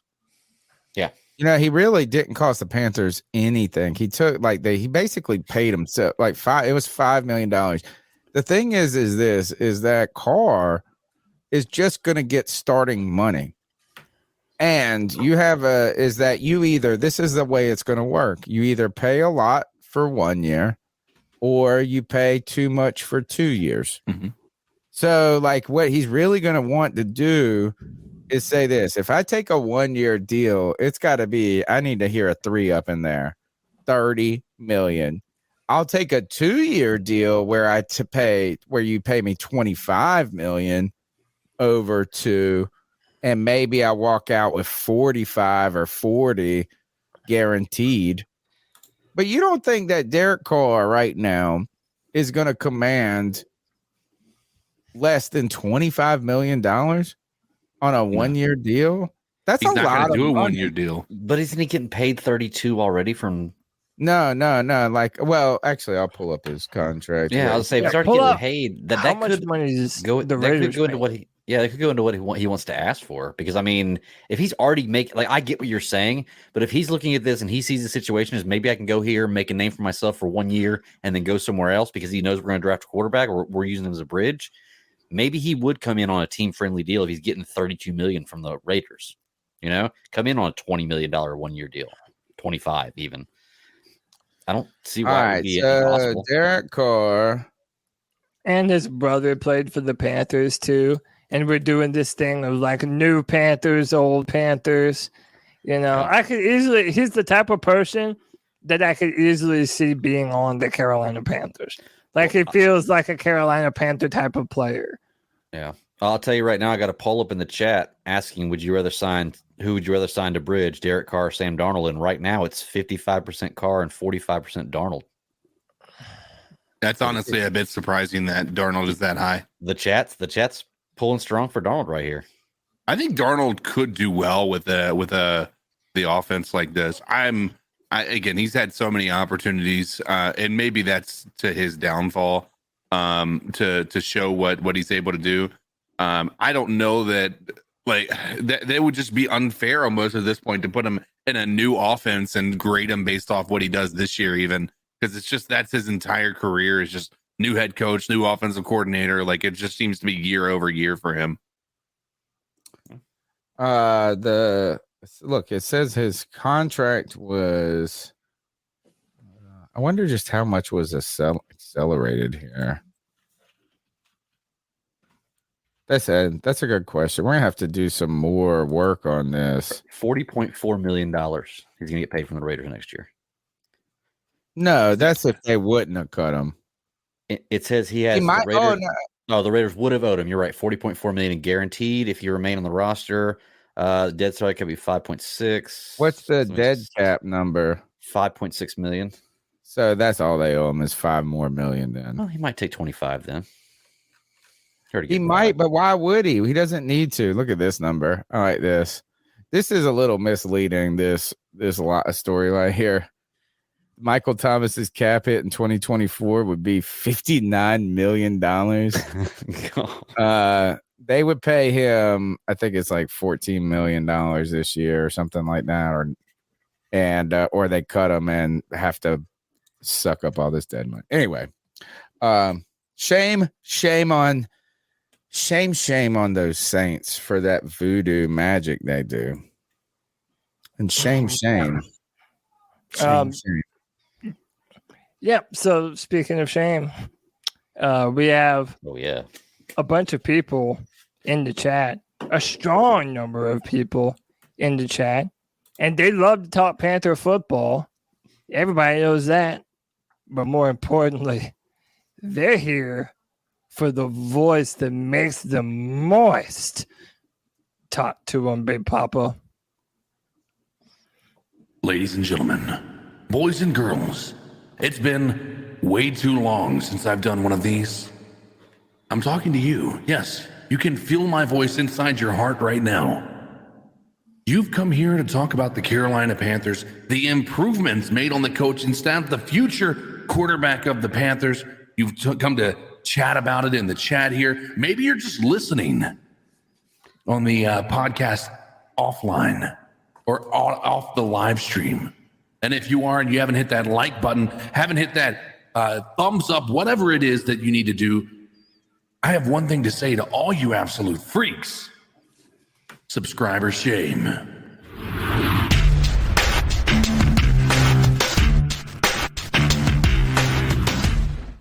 183 viewers, 88 thumbs up. Hit that like, hit that subscribe, hit that notification bell to make sure that we whoop up on the ass of the YouTube algorithm and get seen by as many Panther fans as possible. We appreciate every single one of you that we see in the chat week in, week out. C3 all year round, baby. We don't go nowhere.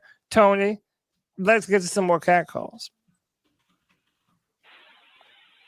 I just wanted to say that, can you imagine what a great situation the Panthers coaching staff is in to take care of a young quarterback with Caldwell, Reich. Oh, we already heard this one, didn't we? Josh McCown. I feel very comfortable with a rookie quarterback coming in here. No? Being in the best hands he could possibly be in the entire NFL. It makes me also realize that we probably shouldn't be looking at somebody like Derek Carr.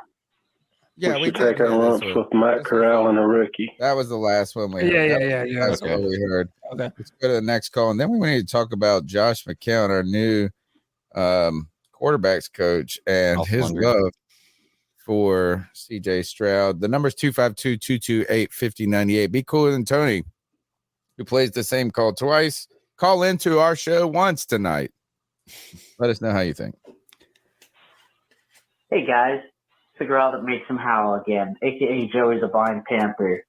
And you guys were talking about Derek Carr, bridge quarterback, and what Frank Reich was able to do with Phil Rivers.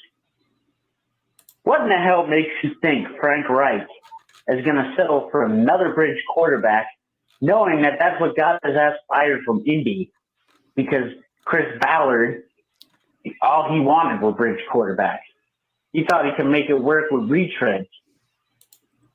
What makes you think Frank Reich is going to go along with that? And I know he probably doesn't have I know he definitely doesn't have the control that Matt Rule had over the roster. Well, you know he's telling Scott Fitterer, if Scott Fitterer is telling him anything about getting Derek Carr, you know Frank Reich is telling that guy to eat shit. Because I don't think he wants a repeat of that. Matter of fact, I know he doesn't. Why would we do that to Frank Reich? You know, why would we do that? It's just a question. And I know not all of y'all want Carr, but I want to ask that to the people, you know, as a whole, to Panther Nation. Think about that. For those of y'all who say, oh, bridge quarterback, who for y'all who are insane and want to try the same shit and expect something different, think about that. Anyway, guys. Wow.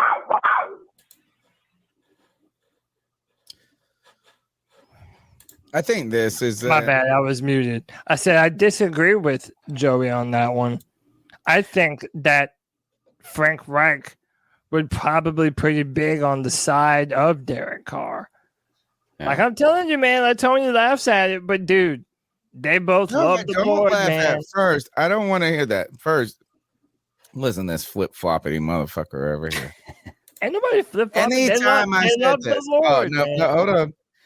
Go back and check the tape. I'm going to do that little progressive flag, challenge flag, or whatever they may be doing on those insurance commercials. Remember when I was all hype about Jim Caldwell? And it came up, not feeling this. Now you got Frank Reich and Jim Caldwell. I'm like, man, I'm all hope. And then I'd be like, oh, Derek Carr. Have I not been saying Derek Carr here for about a month now? Yeah. And not that I'm just dying for him, but I could see the fit. I could see a guy that could be better in a better situation, a team that could benefit from him. We would be improved with him. Somebody put in the chat is that Derek Carr on this team.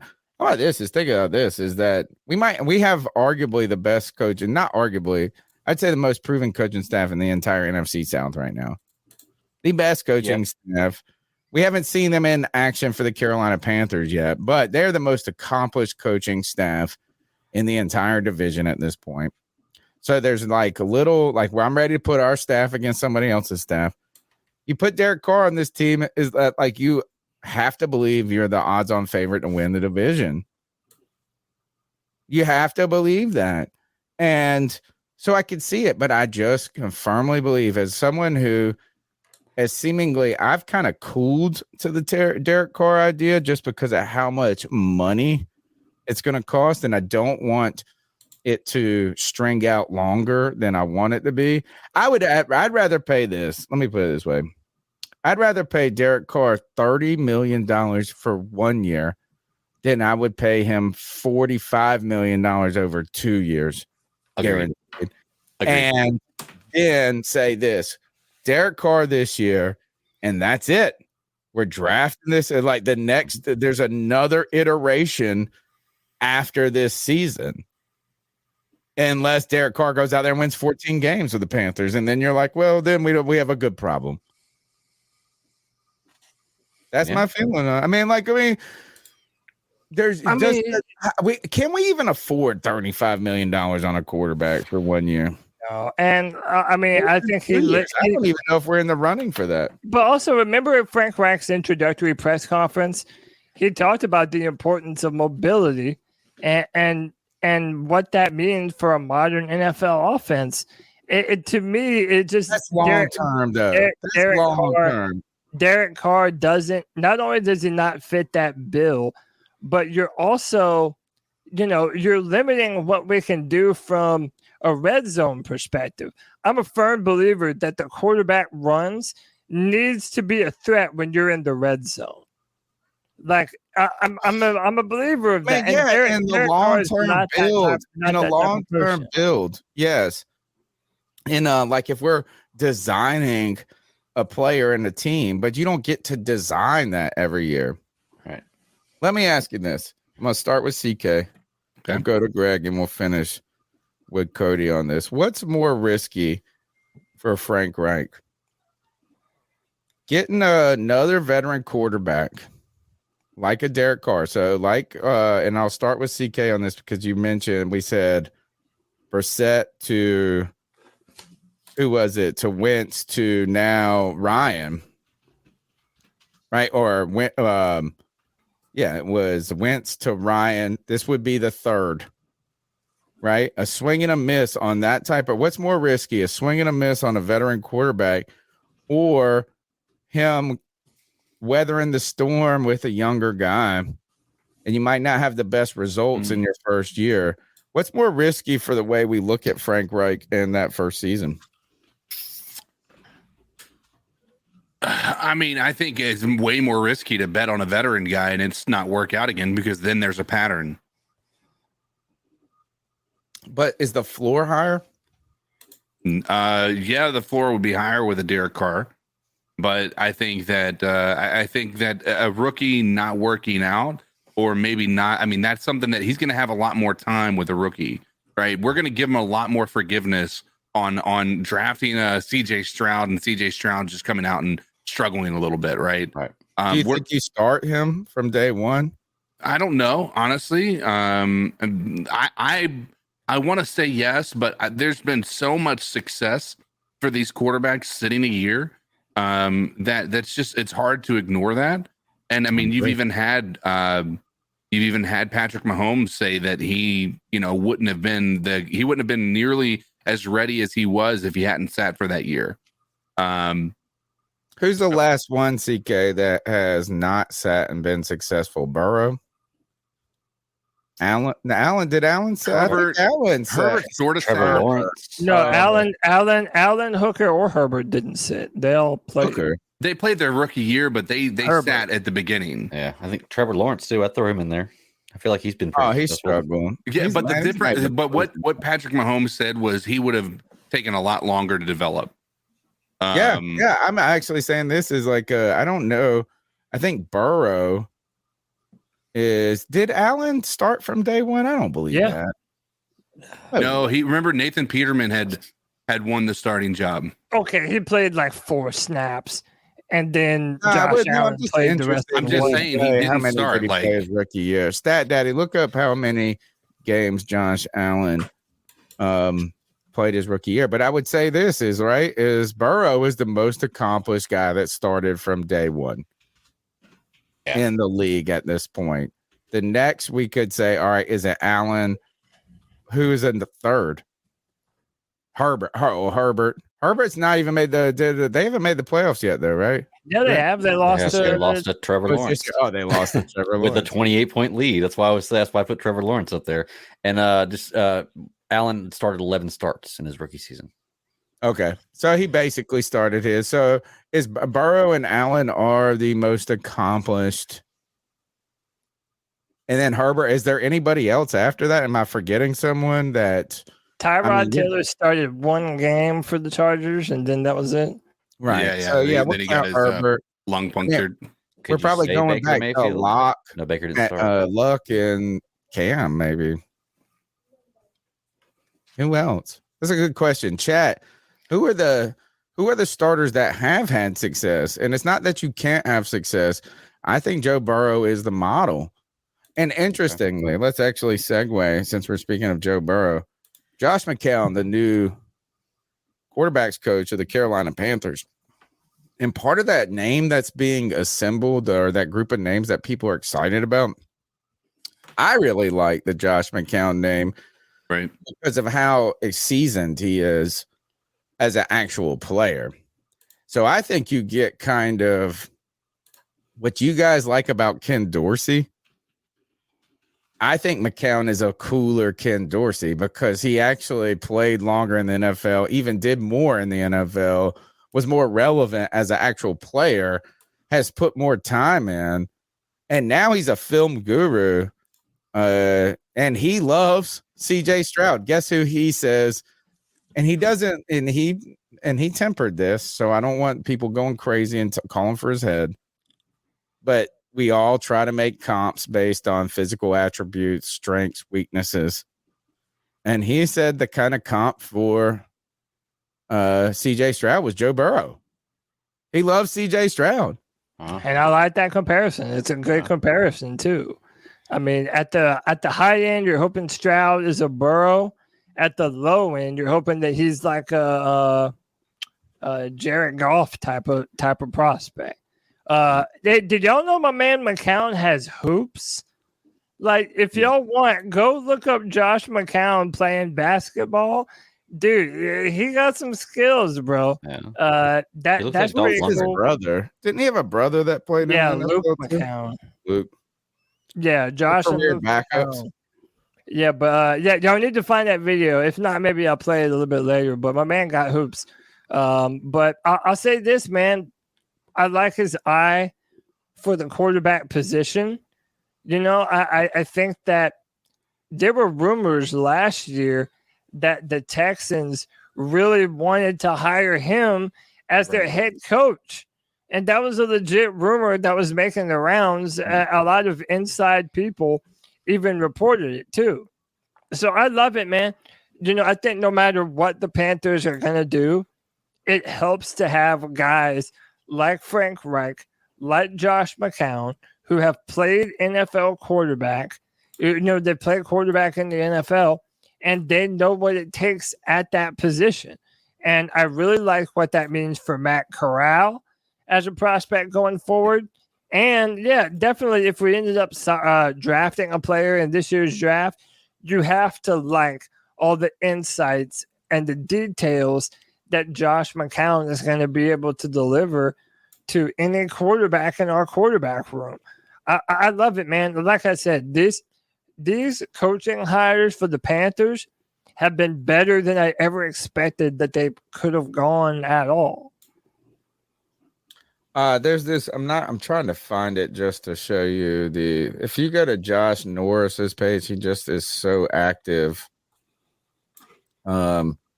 He is doing he's doing a lot of these with Josh McCown. He's been doing these.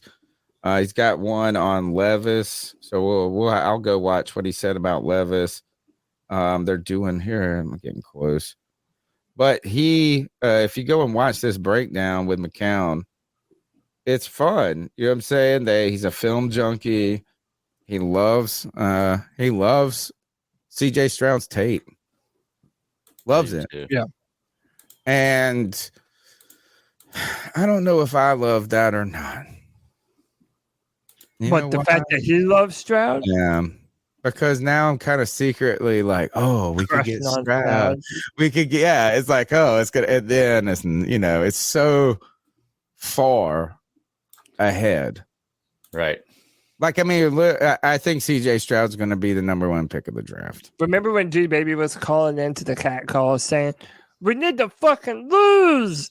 We need to lose. Well, that's why he was saying it. Because, now we're if you want to get ahead of the Houston Texans, the Indianapolis Colts, the Las Vegas Raiders, they are going to rake us over hot coals.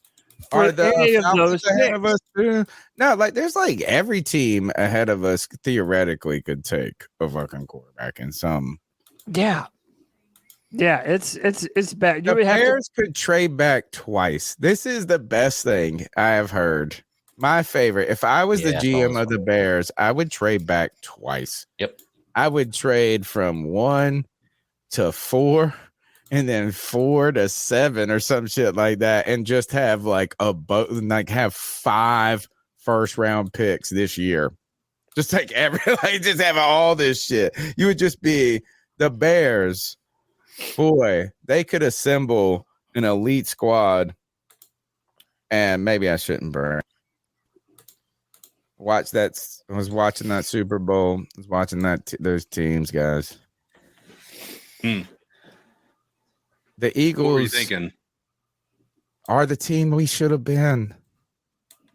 100%. That should have been us. That should have been us with Cam. Yeah. Yeah, and like building. That was the like entire time. Yeah, and like that, it's there. It was there. Look at that. The roster. They put together a fucking squad, bro. How about the fact that their D line was one of the it was a historic defense. 70 sacks, bro. And get 0 sacks in the Super Bowl. Yeah, they didn't get 1 in the Super Bowl. 0, 0. Well, what are we saying about Hassan Reddick and that crew right now? Oh, is that like just basically they're the same, and then there's such a great team and a great season. I mean, look, the Eagles played their ass off, man. Like they really don't have anything to feel bad about. But they didn't get no sacks. How they not? Didn't they break his ankle again? Was that on a run though? Yeah, they were Jalen Hurts fumble away from winning that game. Sorry, I hate to put it all on one. I'm not putting it all on one person, but let's go ahead and put it this way. No, I don't want to go there because the Chiefs got robbed of another defensive touchdown. By the way, that shit was a catch. Jericho Cotchery is saying that Miles Sanders caught the ball and fumbled it. The Chiefs should have had 2 defensive touchdowns in that game. They called back that shit. No, that Miles Sanders joint was a catch. He didn't make a football move. He caught it. Turning. No, he caught it and he turned like he had it. Yeah, but you have to take 2 steps to make a football move. Who cares if you're standing still? That's exactly what you're supposed to be doing in that play. If you catch the ball and you have 2 feet in the end zone and then somebody somebody rocks you, we're gonna call it a catch. That was a catch. If you drop it, they're not going to. It was a catch, bro. He made a football-like move. This is what that told me, is that if you could catch the ball and then just stand completely still, like, I'm not going to move. I'm going to stand like a motherfucking statue. I catch this ball and somebody rocked me and I fumble it. And they'll be like, oh, you didn't make enough moves.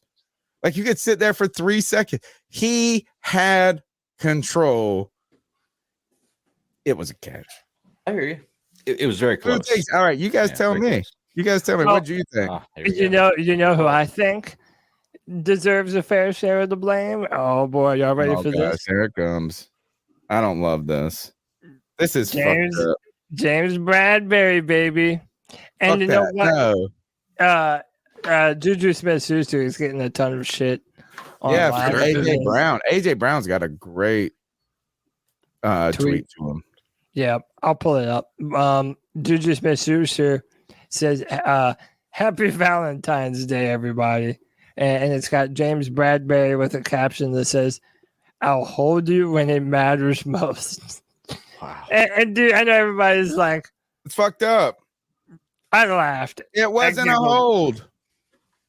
I mean, it was. He admitted to just it. as much of a hold then that was a catch. Bradbury admitted to it. It was a hold. It was a hold, but the problem is 95% of those are not called in the NFL. 95% of what he did was not called. And that's just like the thing that sucks is that that makes no sense to call that right there. Like, let these guys play it out. Right? That had no impact on that play whatsoever. Do you guys think that the Miles Sanders is less clear of a catch than Jericho Cotchery's? I think Jericho Cotchery's seemed more clear as a catch than Miles Sanders. Really? The Jericho Cotchery one is burned in my memory. I'll barely even remember this fucking catch that we're talking about. Yeah, Cotchery was definitely more of a catch than Sanders. The ball wasn't moving at all. I don't give a fuck.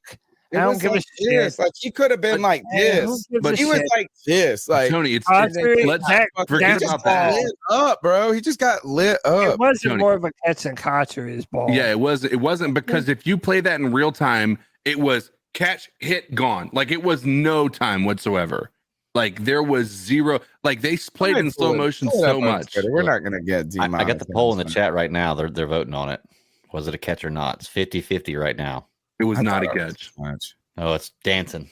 Who was more of a catch, really? Is Cotchery or Cotchery? I don't think so. I think the ball was. I'm not saying. Look, that's I a think losing argument right there. Both of them were catches. No, actually, this is what I'm arguing. I think they're both catches. I mean, Jalen Hurts still fumbled away a touchdown. If he got rocked in the end zone, would you have called it a touchdown? If he would have done that in the end zone with 2 feet, would you have called it a catch?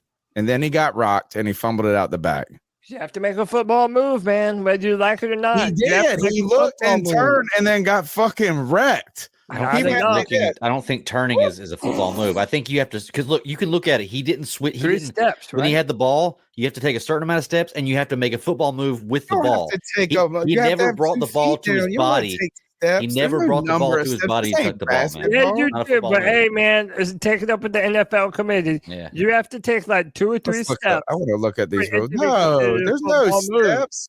Yes, it is. Then why didn't they call it a? Then why didn't they call it a fumble and fall out of the sidelines? No, you have to make a football you don't have to take no steps.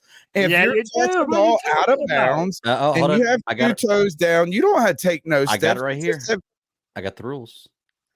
The process of a catch. You have to secure the ball in their arms or hands. You have to keep both feet in bounds, and you have to make a football move, a movement that is common to the game, such as a tuck or extension of the ball or an evasion of an opponent. He did all those things. Not turning, looking up. He did not. He did not do any of those things. He took the ball like this and went like this. Do I need to pull the tape? Yeah, I want to see it. Because he didn't. Yeah. Nah. I think no, so. It ain't that point. And it's definitely not more of a catch than the Cotchery catch, man. It is just as much of a catch as. Oh, it isn't. Bradbury. You're gonna die on this hill. Bradbury's was a hold. No, I'm telling you, that was a catch.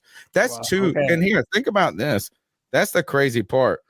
Everybody gushed about the Eagles' defense, but man, the Chiefs' defense made plays. But wait, can I give a hot take? This is the reason why I was okay with getting rid of Bradbury. I've seen that happen too many times here in Carolina. Everybody wanted to tell me one of those Friday free-for-all last week or a few weeks ago. Oh, Bradbury's the man. We should have kept him over or whatever.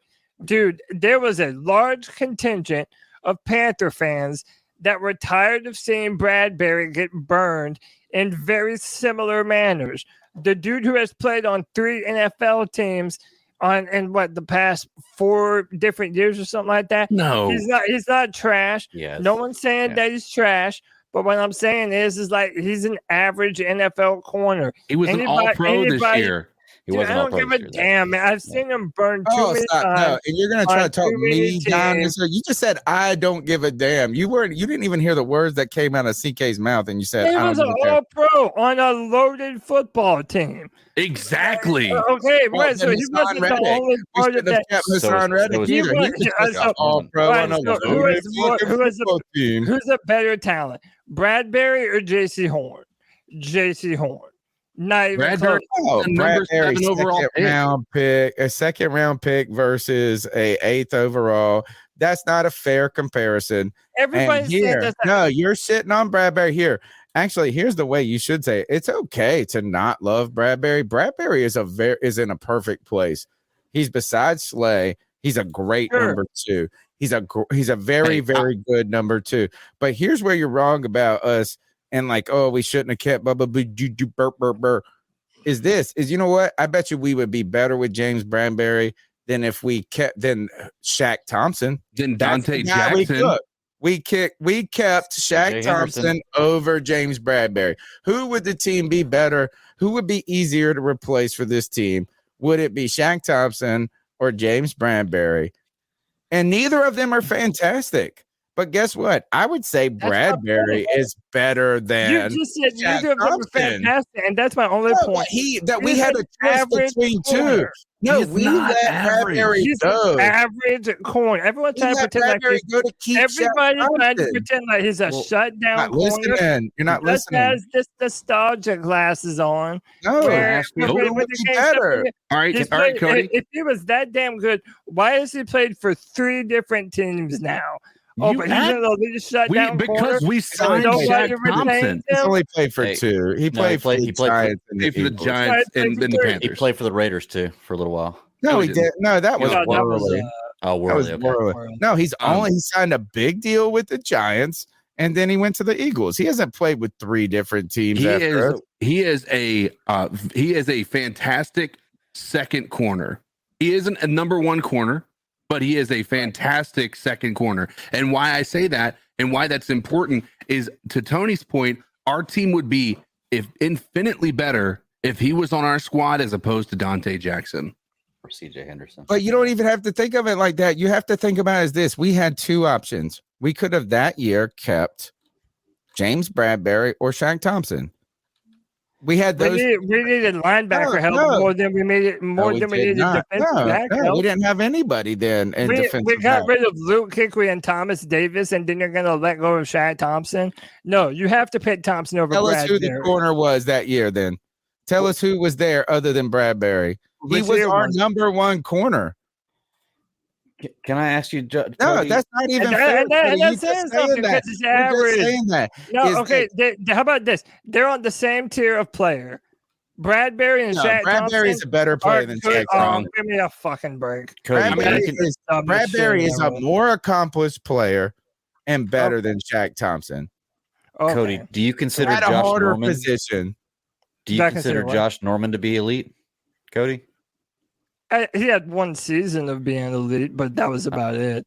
Okay. I just want to say because if you're going to put Josh Norman there, Bradbury's actually had a better. Oh, no. You have to have consistency. Less years, more interceptions, more tackles, more forced fumbles. But after we got rid of Luke Kuechly and Thomas Davis, you're not then going to go and get rid of Shaq Thompson. No, it doesn't, dude. And if he was the type of corner, bro, if he was the type, no, he's fucking not. Yeah, better than Bradbury. Bradbury's a liability, and y'all just don't want to admit it. Bradbury has made how many fumbles? Bradbury's been a liability for a while. He is a liability. He was a liability in the Super Bowl. He was a liability in the Super Bowl, dude. What are you talking about? He was not a liability. They got the flag that literally gave them the penalty that helped. Out of his mind. Did you see out of his mind? Did you see the actual penalty though, Cody? Yeah, no, he don't care. Penalty on the planet. It was ticky-tack, yeah. Bradbury admitted to holding him, and he definitely held him. No, he admitted because he said that by the most technical version of the rule. He said, I hope the referee wouldn't have called it. I was hoping the referee wouldn't have called it. He knew that he held. bro. He knew that That shit was less of a hold than Miles Sanders was. His average. You know what? I don't even fuck about arguing with that. The fact that you are trying to inflate Shaq Thompson and chub him up right now, Bradbury is, first of all, a far more accomplished player than Shaq Thompson has ever been. He is a less of what? People rally around Shaq Thompson. No one rallies around James Bradbury. When has they rallied around him? You mean, when we had Matt Rule when he was sending him out of our locker room? Yeah, and how has this Panthers team been? Shitty. We're not better with Bradbury. A leader of the Titanic. You're not better with Bradbury. Bradbury is no kind of leader. Come on. This team would have been better over the last 3 years if you had Bradbury than you had Shaq Thompson. Can I show a picture of the hold? Yeah, please. Just because I got a good one here, a good angle.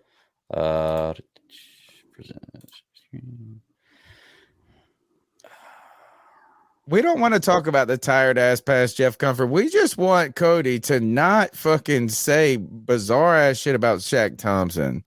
There's the hold right there. You see That's that? actually not the specific hold. I think that the jersey pull. Yeah, there was a jersey pull that happened. Yeah, but it was also so slight. It might as well have been that too. Yeah. It was nothing, and the ball didn't even. Man, anyway, the idea is this: I'm not saying, look, I think Bradbury was a mistake, not a mistake by the Panthers, but Dave Gettleman really went against his own word when it came to all those guys. Bradbury, think of this: this guy came from Samford, whatever the fuck that is, and it was a second-round pick out of a school that nobody ever had heard of. Yeah. And he started from day one. He has played every game since then. He has signed a big fucking deal with the Giants, and then he's gone on to kind of resurrect. He had a second run. At first, the Giants didn't like him, and then he was pretty good. He came back, and then now he's had this. He is more accomplished than Shaq Thompson by far. The number's 252-228-50 average 98. That's fine. Then that means that Shaq Thompson is below average. Doesn't mean that at all, but yes, it does. What it do, C3? It's Anthony from Charlotte. Just wanted to call in, talk about what's going on with the Panthers. And first, I want to say congrats to the Kansas City Chiefs. I told everyone on the Friday free-for-all they were going to win. When you have the best quarterback in the league that shows up when it matters, a.k.a. Tom Brady, that's just the advantage of it. Jalen Hurts played a phenomenal game, but I see all these arguments about how he's a really damn good quarterback. And yeah, he is pretty good, but he had it all for him this year. So let's see what he does next year. The Chiefs are going to be the dynasty to stop for the next 10 plus years to come. Patrick Mahomes is amazing. The defense always shows up in the playoffs. And I predicted the Chiefs, but going on to the Panthers, let me talk about this Derek Carr thing. Mm-hmm. So I made my stance about Derek Carr. I think he's a really solid quarterback. His numbers and a lot of years are better than Cam Newton's passing numbers. We haven't had a 20 touchdown passer since 2017. It's ridiculous. If you sign Derek Carr, great. But I'm going to reiterate to Tony's point from 2 weeks ago, you need to have a backup option. Derek Carr does not stop you from trading up from your guy. Everyone says, oh, well, he can be the Jimmy G of our team. Yeah, maybe he can, but you can't just not.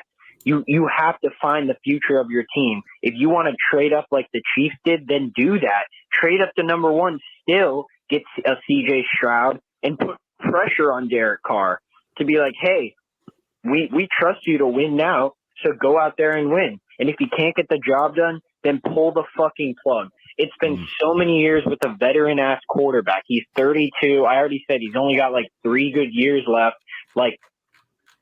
We got to start building for the future. The only reason I think they would sign Derek Carr is because, as I said before, the best quarterback in the division wins the division.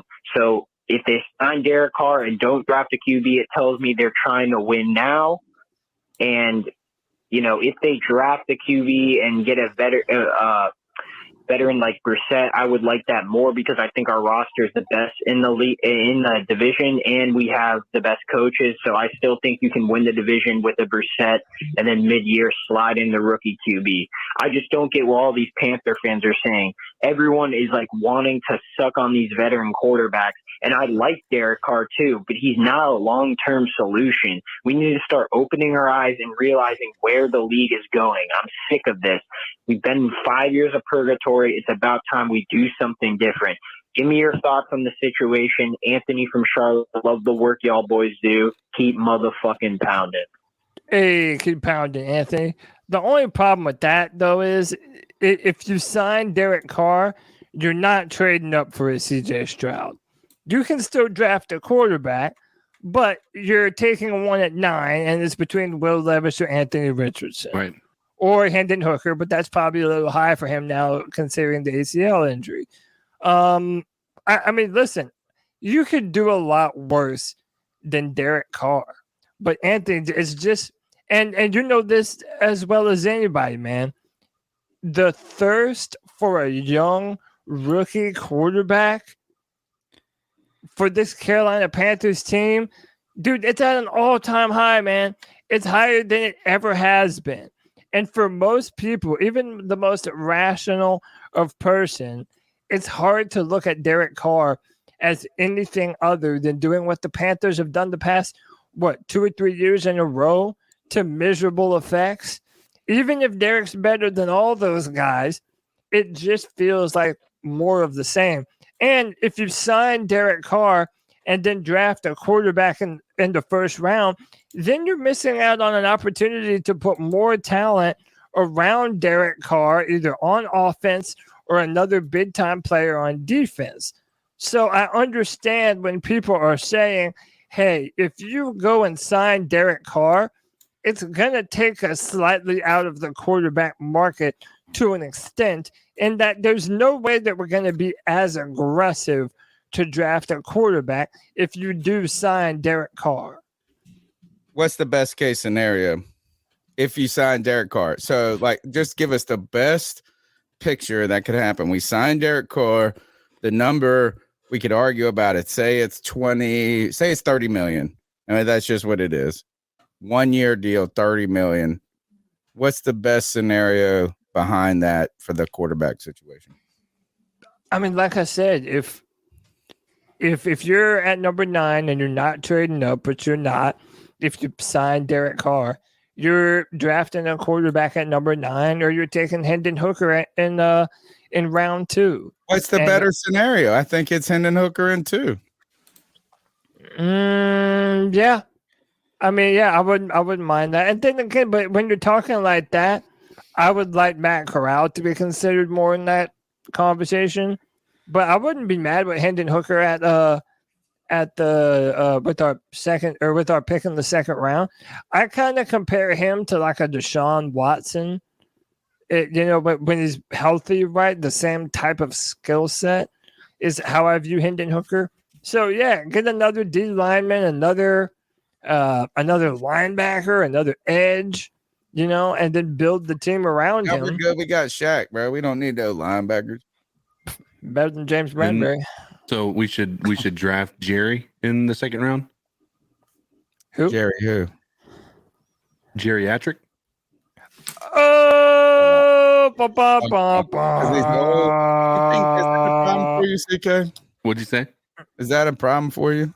No, I mean, it's 25. It's concerning a little bit. He's only 20. And the injury. Yeah. What's more concerning, the age or the injury, right?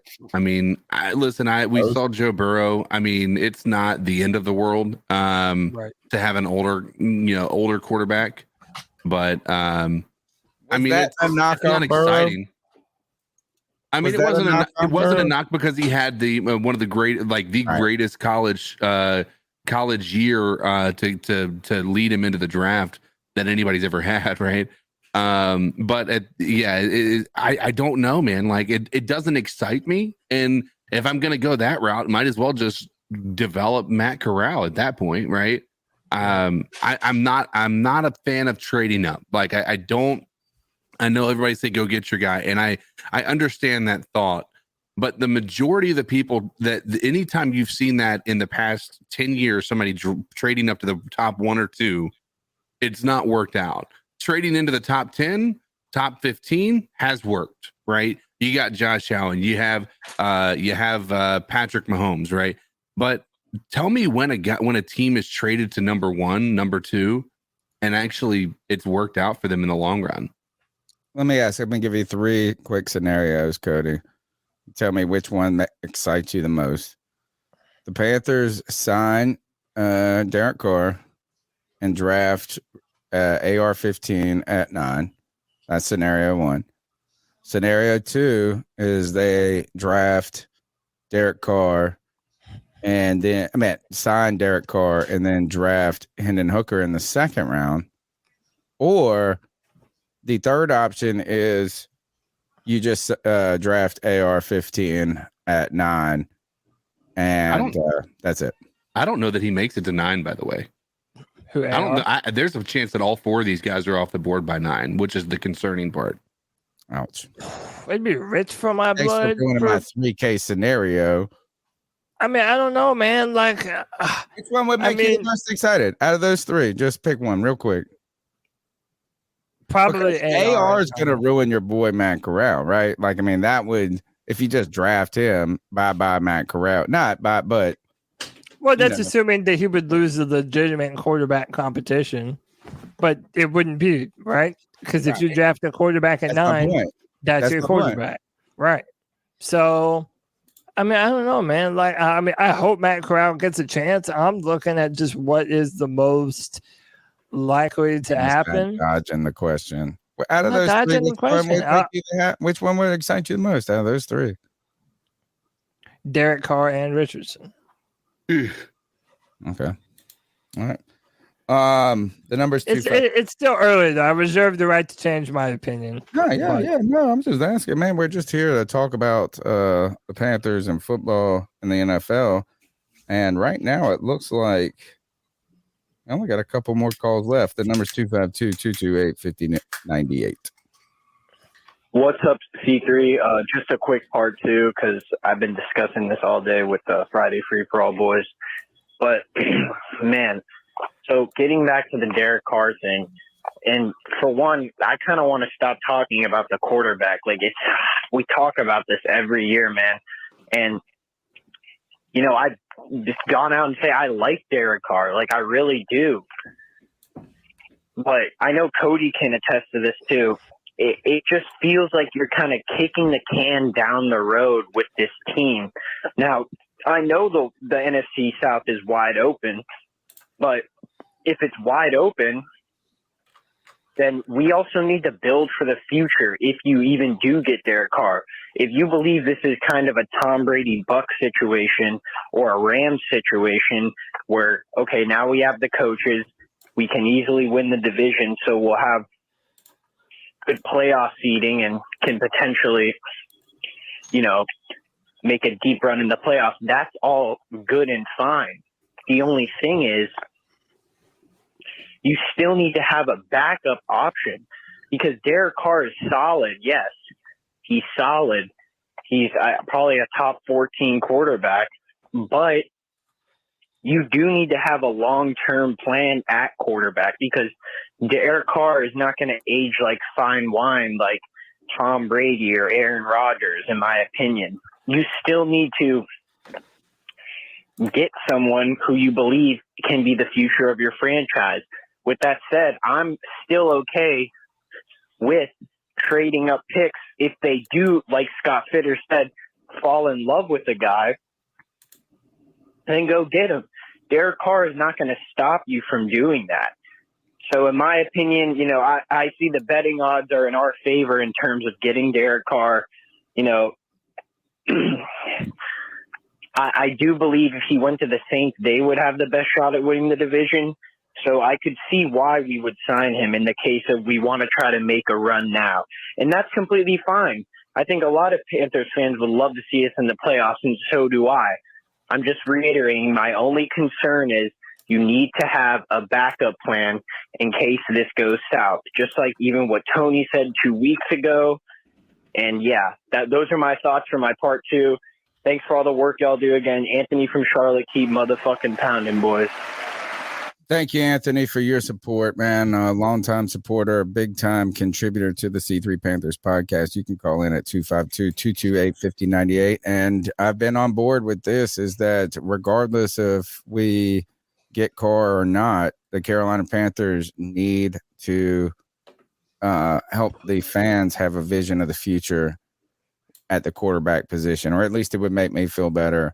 I just am not ready for a season where we punt, where we get Carr and also punt the quarterback situation to the future.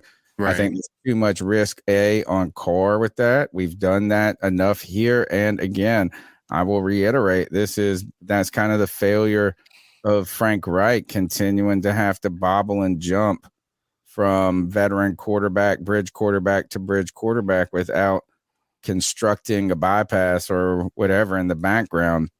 So I agree with that 100. I don't know if I agree with the idea that the Saints are the de facto leaders of the division if they get Carr.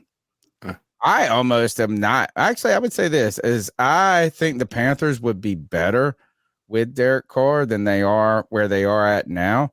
But I'm not scared of Frank Reich and Sam Darnold and this team taking on the Saints and Derek Carr. And Dennis, no, not at all. I don't think that makes them the leader. How could anyone bet on any team in the NFC South being the leader, man? This division right now is so bad. There's so many unknowns. Mm-hmm. There's so many unknowns, man. But we don't know what Tampa Bay is going to do at quarterback, if they're going to go Kyle Trask or Derek Carr. Look, that was another point I meant to make earlier. Derek Carr is going to be the savior for one of these NFC South teams, man. And when I say savior, I mean the guy brought in to do what you're talking about, Tony, win the weak NFC South division and to come in and be the de facto number 1 to win the NFC South. And I think that out of all the rosters that you can compare, if I'm Derek Carr, I do think the Carolina Panthers are the most intriguing destination to land easily. I'm telling you this, as I'm ready to put, I think just with this coaching staff alone that's being assembled, I've had more optimism about past teams with less reason to have it than I have now. I think the Panthers are the leaders in this division right now. I think we're the most state. Look, the Saints, they could cut think of their cap situation. They have a lot of questions. The Bucks don't have they don't have any. You don't know what they're going to look like. I mean, they couldn't even score 3 points with Tom Brady this year. The Falcons were a mess. Carolina Panthers, Frank Reich, Jim Caldwell, this staff they're putting together. We're the leaders of the NFC South. Take that, folks. I want to also remind you guys, the leaders in daily fantasy football sports are Prize Picks. You go and download the Prize Picks app. You go to prizepicks.com. You maybe join the secret Prize Picks direct thread where my bastard son. God, man, white chocolate espresso was so close to hitting the big time money. Still won double his money on Prize Picks using the promo code C3. Your first time that you sign up for Prize Picks and use the promo code C3, they will match your deposit up to $100 with 100%. You put $100 on Prize Picks your first time. You play daily fantasy football sports. They'll put $100 of promo funds that you get to use and play with. That's real money. You do have to play through that promo money, but bro, you will be playing Prize Picks like crazy. My bastard son, white chocolate espresso. Kev, call into the show real quick and tell us exactly what happened with this. Oh, he said 4 yards away from 10K. I think he had a $400 bet or a $200 bet. Oh, and he doubled it. He won 800. So he said this. His tweet was this. I've never been upset about winning $800. But he was 4 yards away from that $800 being 10 grand. Damn. And he's hit big time. It was a $400 bet, he said. He was able to double his money still. Again, use the promo code C3. I'm going to pull it up real quick. We're going to look, I need Kev to just do this. I'm about to get in touch with Prize Picks. We're about to have a C3. We should just have a C3 white chocolate espresso Prize Pick show. I really firmly believe we can make that happen, Kev, if you really were interested in doing it. Because I tell you one thing, is I would just have to produce it. Because I sure could not fucking pick them. I am on a tough road recently. I've got, but guess what? You were right, Cody, about the Kelsey touchdown being a freebie. Easy. Didn't get some. Jalen Hurts didn't hit those passing. MVS, man, screwed me. I hit every one on my Super Bowl. I bet what I felt was big. I would have won $1,700 if I'd won mine. I hit 5 out of 6. Yeah, and MVS got like no catches. one person got you, didn't it? Yeah, MVS. Scantling didn't get a single catch. He had one target the whole game. He had like 11 catches the game before. One target in the Super Bowl. And so yeah, I mean, this is the thing: is you can go and you can play the the power play and make and hit close to big. But I would say the most success I've had is playing the flex play. Right, is that it always feels like that. If I just play the flex play regularly, I do well. I've recently been just trying to do that thing where you're trying to make up for those bad beats and you're like, I gotta hit the biggie. We're gonna find something today. Let's do something fun. What is this is what who's been doing this in the chat? Drew's been playing these things, which is I think he just randomly picks. What is this PUBG code, CK? CSGO, that's Counter-Strike Go. All right, and this is Call of Duty, right? Yeah. Wow.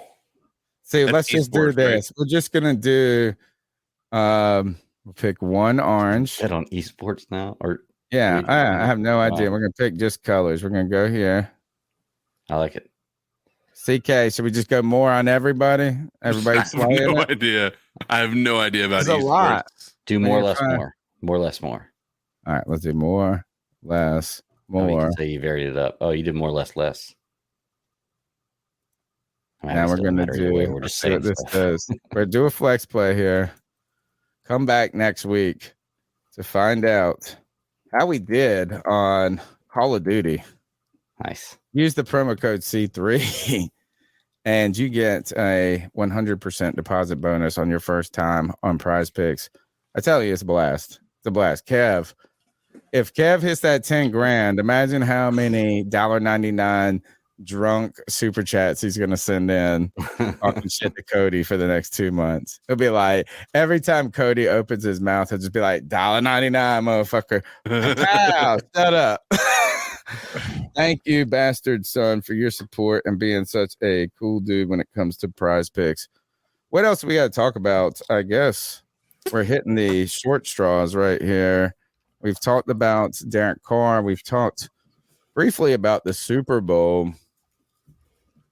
What's this about? Ooh. No, this is just some of the odds on winners to land some of the big names. Lamar Jackson to the Falcons scares me, bro. That's the one that I don't. Or the Bucks. I don't want to go to the Bucks either. Like, I don't want them in the division. Agreed. And the Panthers are only on one list here. Derek Carr.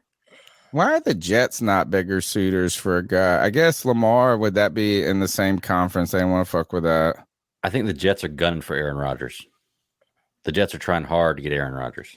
You know who's missing on this list? Miami. Where the fuck is Miami? Aaron Rodgers to Miami is what's got to happen. They got Tua, man. Why? Tua was an MVP candidate up until the first 5-6 why? weeks of the season. Yeah, so why would that just? And I don't know, man. Aaron Rodgers, he doesn't even know what he wants to do. He could still end up in Green Bay. Probably. Do you not think about who the fuck is on the Dolphins right now? They beat your Bills without Tua, basically, almost. Yeah, but do you think Rodgers can get the ball down the field to get it to those receivers? Yes. Still, like, you think he still can? Okay. I bet you this is would the Miami Dolphins be better with Rodgers or Tua? And it's significantly better with Rodgers. Like crazy better. Yeah. Yeah. Okay. I can't really argue that. I'm not a fan of Tua just because of health. Then why don't you like? Why is Rodgers not up here? I don't know, He's like man. 38 years old. How about Aaron? I mean, not what Rodgers is up here. Is why is Miami up there? Not up here. Wouldn't if you're Aaron Rodgers? Don't you think that you have a better shot of winning in Miami than you do with the Jets? It's the same fucking division, but they got Tyreek Hill and Jalen Waddle. You're gonna be going over there. You'll be like, oh, I got a good defense. I mean, yeah, I just, dude, I don't know what the Dolphins are doing. I think part of the reason they brought in Mike McDaniels was to try and get the most out of Tua. So I don't know. Maybe they're not running tail. I think it's Aaron Rodgers to the Dolphins. Mark my words. That's what I believe. What else? Anything else to talk about? Or is that it? 2 bits of news for the Colts. I don't know why I put them in this order. Shane Steichen, the OC for Philadelphia, is the new head coach of the Indianapolis Colts. Then they went the other day, then they went and hired Eagles coordinator Jonathan Gannon, to be their defensive coordinator too. So yeah, everybody thought that the Cardinals have got him as their head coach, right? Gannon. There's a Cardinal. Yeah. So is Stitchen. This is like Stitchen goes to the Colts, their OC leaves, and now their DC goes to coach the Cardinals. And man, are the Eagles and the Panthers so much of the same? You know, it's like, look, Sean McDermott leaving. Are the Eagles going to go from being like powerhousey 15? What'd they go? 15-3 or whatever the fuck it was, or what is 17, 15-2? Like dominant, like we were that year. Excited about Hurts, excited about Cam. So close, feeling like you're going to be back. Coaching the coordinators now. I'd rather be the Eagles right now if I was a fan than the Panthers. Yeah, wasn't a good tough feeling. right now. They're going to have to replace their coordinators. I know, yeah. It's Poach. And do you guys do we put these guys in the Frank Reich tree? Yeah, I mean, I think it's fair to put them in the Frank. I think it's fair to do that. Yeah. Descendants of the what was it, Sirianni? Yeah. Are either of these guys with Reich in Indianapolis? I don't know. I think I could be wrong. I feel like Stitchen was. Well, see, I know Sirianni was because he was pissed at the Colts. He was pissed at the Colts after they went and beat him. He was like, "That's for Frank Reich." It was after they fired Frank Reich.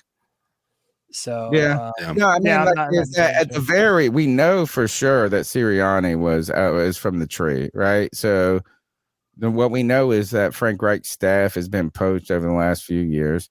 Sirianni, I think the guy in Chicago now may have been the dude that was under his staff. Eberflus, maybe, I think it was his name or something like that. But now these guys come under Sirianni, so at the very minimum, they're the grandchildren of Frank Reich, but they could also have been in the Frank Reich house in Indianapolis. Who knows? But good signs. Look, White Chocolate Espresso called in. My bastard son. We'll take this call, and I guess we'll just go to the Ice Up picks after that. Yep. Hey, with this White Chocolate Espresso, Tony wanted me to call up and talk about prize picks. So let's see. I had Devontae Smith over 60.5 yards. He had 100. Dallas Goedert, whatever his name is. They had him at 4.5 receptions. He got 6. Travis Kelce got the touchdown, easy. Jalen Hurts got the rushing touchdown. That was easy. Gainwell, they had him at 12.5 receiving yards. He got me 20. And then finally, the fuck boy Sky Moore. What a fucking douche. Who is he? Got 7.5 yards receiving was the over-under. He got me 4. 4 fucking yards. Who's he play for? Did he play for the Chiefs? I was Chiefs, ready for that Super Bowl on that last drive. I was constantly saying, pass it to Moore, pass it to Moore. God damn you, pass it to fucking Moore. Oh, my God. My God, I can't believe it. So it hurt. I just went and got more drunk than I already was. But yeah, those were my picks. Well, he still won $400 guys. Before I made those doubled picks, I his actually money. do some research, like look up fantasy previews, like what do people think what they're going to do fantasy wise. I look up all that shit before I make these picks. I don't just fuck around. Sometimes I do. But when I put in $400, I'm doing fucking research. Yeah. So, yeah. They're waving that 10 grand right in my you don't fucking go face. more or They less go, more. Here's 800 instead. God damn. It's a good theory, right? More or less more. Anyway, as always, boys, fuck Cody. Telling you. God, You're mad at your prize picks, not me. I forgive you. He would have put 10,000 $1 donations and just said fuck Cody every time. I bet.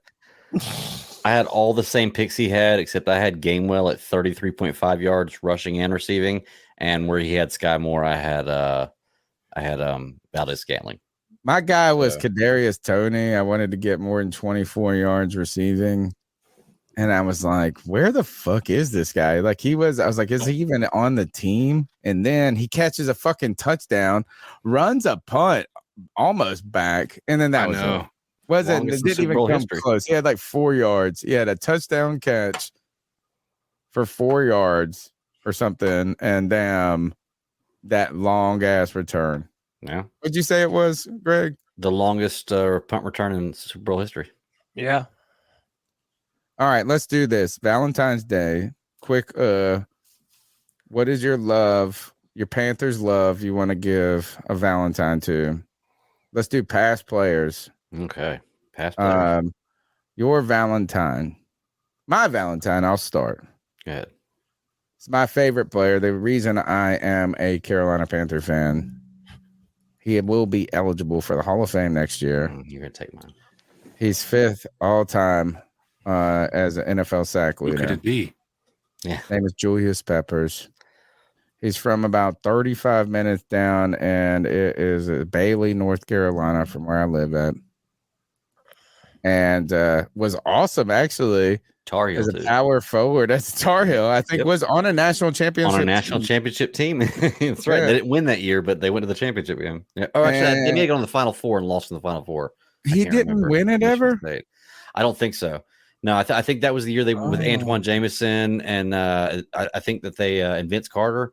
I think they went to the Final Four and lost to Michigan State. Gosh, I'm pulling way back in the memory right now, but he was before Matt Forte. That was the guy. That was those underperforming Matt Daughtry teams. But Julius Peppers was fucking a monster in basketball. Like, he was like a Dennis Rodman type player. It's like, oh God, nobody wanted to get a rebound near that motherfucker. Yeah. And he was like Dennis Rodman, but Shaq's size. It was insane. He's big. Yeah. Maybe not as shit. Nowhere. Well, but, not Shaq's size, but I mean, he was bigger than Dennis Rodman. Yeah. Yeah. But 12 fucking sacks his rookie season, and he was suspended for 4 games for violating the substance abuse program, and man, this is what we say about all the players we love. It's like it was an over-counter drug that he did. I don't really know, but like that he got that shit at GNC and got suspended for 4 games. Julius Peppers, my Valentine, I love you. You took mine, man. I will reach back then and I'll say Jonathan Stewart. Okay. One of my favorite running backs for the Carolina Panthers. The Panthers leading rusher. I remember watching this guy when we drafted him, thinking about how great it was. Even though we had D'Angelo at the time, it didn't make much sense. I love the dynamic he had whenever him and D'Angelo run the ball. Right. I remember when he took over, or this is before he took over, but I remember when he was out with a knee injury, I think his first game back, I think it may have been his first run. He busted like a 70-yard run. His first game back from torn MCL. It was a knee injury. I can't remember what it was. And I just said, this guy's the man. Yeah. I loved him so much. And, he's been on the C3 Panthers podcast. So I got to throw my Valentine to him. That's a good one. Great one. If we would have had Jonathan Stewart and D'Angelo Williams, we ran the Wildcat with them, right? Wasn't there a year where we didn't have a quarterback? Like we would have been that this was the year with what was the guy that we never didn't throw the ball? The reason we got Cam. Who was the quarterback? Austin there? Was it? It was not. Yeah. It was the 09 year or something. One year we ran the Wildcat. Think about that. It's like we were like this. It's like we're so bad, we're just gonna fucking run these running backs at you. Like Miami when they had those guys, Cadillac Williams, and there was one other one. All right, who's your Valentine, Cody? I had one that I was gonna say, but I want to send some particular love to Greg Olsen. Ooh, great one. For not only, for being our favorite third leg Greg of all time. True. But for being the best commentator and the best analyst in the NFL this year, man. Dude, everybody used to love Tony Romo. Now no one can stand that dude. Greg Olsen is the man, certified the man on the field and off the football field, and for charity. And yet Tom Brady has been paid $375 million to come and replace the best in the game named Greg Olsen. I don't know. I can't see both of them together.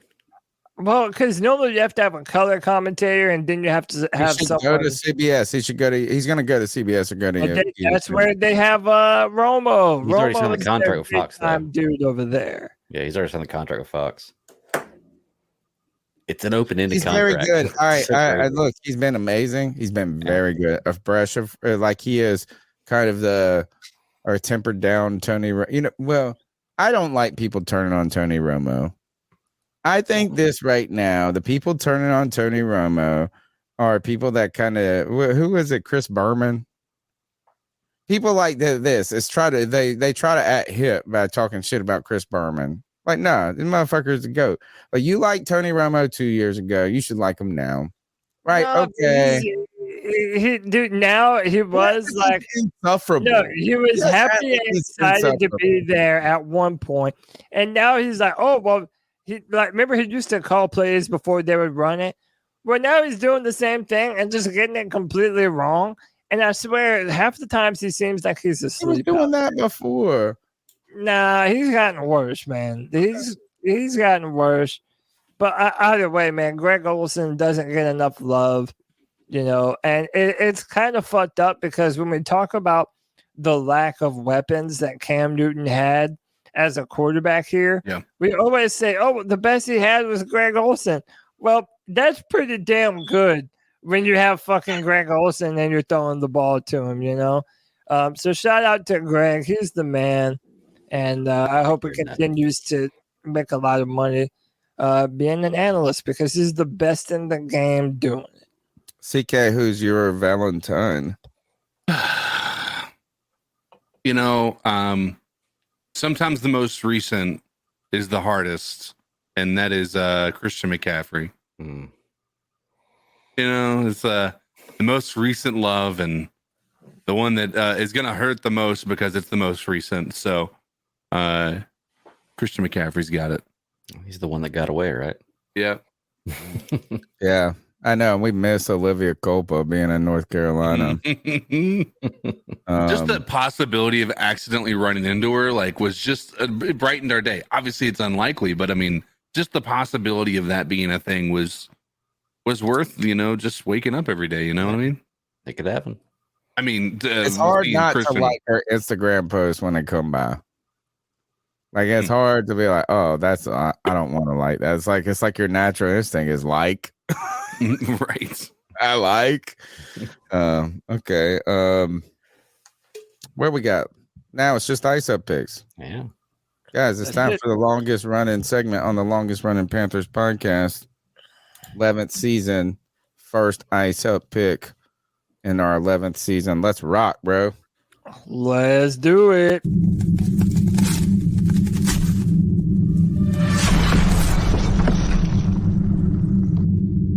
Ice up, son. Ice up. Longest running segment on the longest running Panthers podcast. It's our time where we pay homage to a Panther great and Steve Smith. Steve Smith once said, "Ice up, son." It's our time where we call out someone. Could be in the NFL world, could be in the regular world, it could be on this podcast, it could be ourselves. Everyone is fair game. Anything is fair game. Ice up picks are when we tell someone to ice up, toughen up to get it together. I'm not ready, so one of you brothers take the microphone. I'll go first just because mine's short and sweet and to the point. Listen, when you're a top tier NFL football player and you're being interviewed in the run up to the Super Bowl, and you get asked questions, about, what are some weird, interesting facts about you? Maybe don't bring up your fetishes live on CBS. The weirdest thing about you that few people know. I have a foot fetish. A foot fetish? Yeah. You like toes? Yeah. Okay. Okay. Hey, look, that face right there says it all, man. Hey, dude, you're doing too much. It's not the right time to talk about your love of toes to Micah Parson. Ice up, son. Pretty good. You know what? Is all the people that actually like feet and toes are like, Cody, you sucking. Another shit ass take by Cody last night. I hate toes. Dude, I'm not even shaming. I'm not a foot don't person. say it so, on like, CBS, man. That's all I'm saying. he's like, actually, he just got a 9,000 free foot picks. And you don't like no toes? Sure. Nah, I fucking hate feet. Toes. I'll suck at some toes now. Come on, man. Come on, you ain't doing it right. All right, who's next? I can go real quick. So I'm going to show a TikTok video that a friend showed me the other day, and I don't know if this is real or not, but if it's real, I'm not icing up the woman in the video. I'm icing up the people that sold her all this stuff. So let me share it real quick. Make sure I do it right. I hate this. Is every time I see a video on the internet now, I go, you doubt it, right? It's fake. Like Okay, so the premise of this is a woman who's from another country. She's living in America now. She's never eaten a peanut butter jelly sandwich. So I'm gonna start it a little way through, so we don't have to watch the whole thing here. And sandwich before in my country, but I think it's in my country. Oh, I thought this is so. I'm finally can sing it and know what I'm happy for, because they say peanut butter gel time, peanut butter gel time, peanut butter and baseball bat. You're having an allergic. Oh wait, no, I didn't. I messed it up here. You gotta. Hey, Brad. There you go. This is the jelly she's using. And I got the high brand jelly that make a sandwich. She puts it on this sandwich and eats it. I mean, it is made to be edible, right? Yeah, I mean, high bread, because I want to be healthy, but I heard it might not taste good because it's wheat bread. The conclusion of this total fake. It's almost what I'm wondering. I'm icing up the person who sold her this if it's not fake, but I guess I'm icing her up if it is. Sound fake. And then it determines she determines she doesn't like peanut butter. At the end. So I just thought that was hilarious when I saw it. I had to share that one. So if it's fake, I'm icing her up. If it's not fake, then I'm icing up whoever sold her that. Jordan said that's a Will Levis sandwich. Oh gosh, what'd you say? He put mayonnaise in his coffee? Yeah, he puts mayonnaise in his coffee, and he eats bananas with the banana peel. All right, so like the mayonnaise in the coffee, I can't handle. The banana and the banana peel is kind of like ridiculous. The dumbest shit ever. I'm gonna throw this ball over those mountains and eat this. All right, this is mine. And again, I feel like I don't know if this is real or not, but supposedly, I mean, the guy is at a trampoline park, right? Right, and so if you guys are, where'd it go? Oh no! This is so this guy's at a trampoline park, and he's gonna go jump into this basketball court that supposedly it says he thought it was a trampoline. Oh. Oh, rip, dude, rip. I don't know if that is. I don't know if that's fake. Because look at my man. Like, I mean, more worried if he has two broken legs. Yeah, two shattered ankles. Yeah, I think that one probably is fake too, in a way. But it makes me cringe. But it did look kind of like the floor gave way underneath his. It's probably slightly spongy. But this guy jumps on it like he thinks it's one of those trampolines in the background, right? He like took a trampoline jump off it. Look at this. Oh. Now I guess you just gotta look at the knee bend, see if he bent. No, it looks like that's like impact right there. There's no bend. Oh, that's rough. Ouch. Careful at those. There's a reason they make you sign them waivers. You paying for that shit. Ice up. Ice up. Yeah, you're last. Go on. I mean, I'm icing up. So what the entire week leading up to the Super Bowl, we heard about all of these unidentified flying objects just being shot out of the sky and everything, right? We don't know what they are yet. But we during the Super Bowl, we got an admission of guilt in one of the Super Bowl ads. Yes. What? The YouTube see it? You didn't see it? Oh. The YouTube ad, there was an ad on one of the ads for the Super Bowl, and it was basically this big cylindrical object that and it starts the whole thing out like it's like a radio, like you could hear somebody talking on the radio saying like we have multiple reports coming in of an unidentified flying object that's about the size of 3 football fields, and it's come to see it like it's this giant cylindrical metallic looking object, and it's just an advertisement for U2 performing at a place called the Sphere in Las Vegas.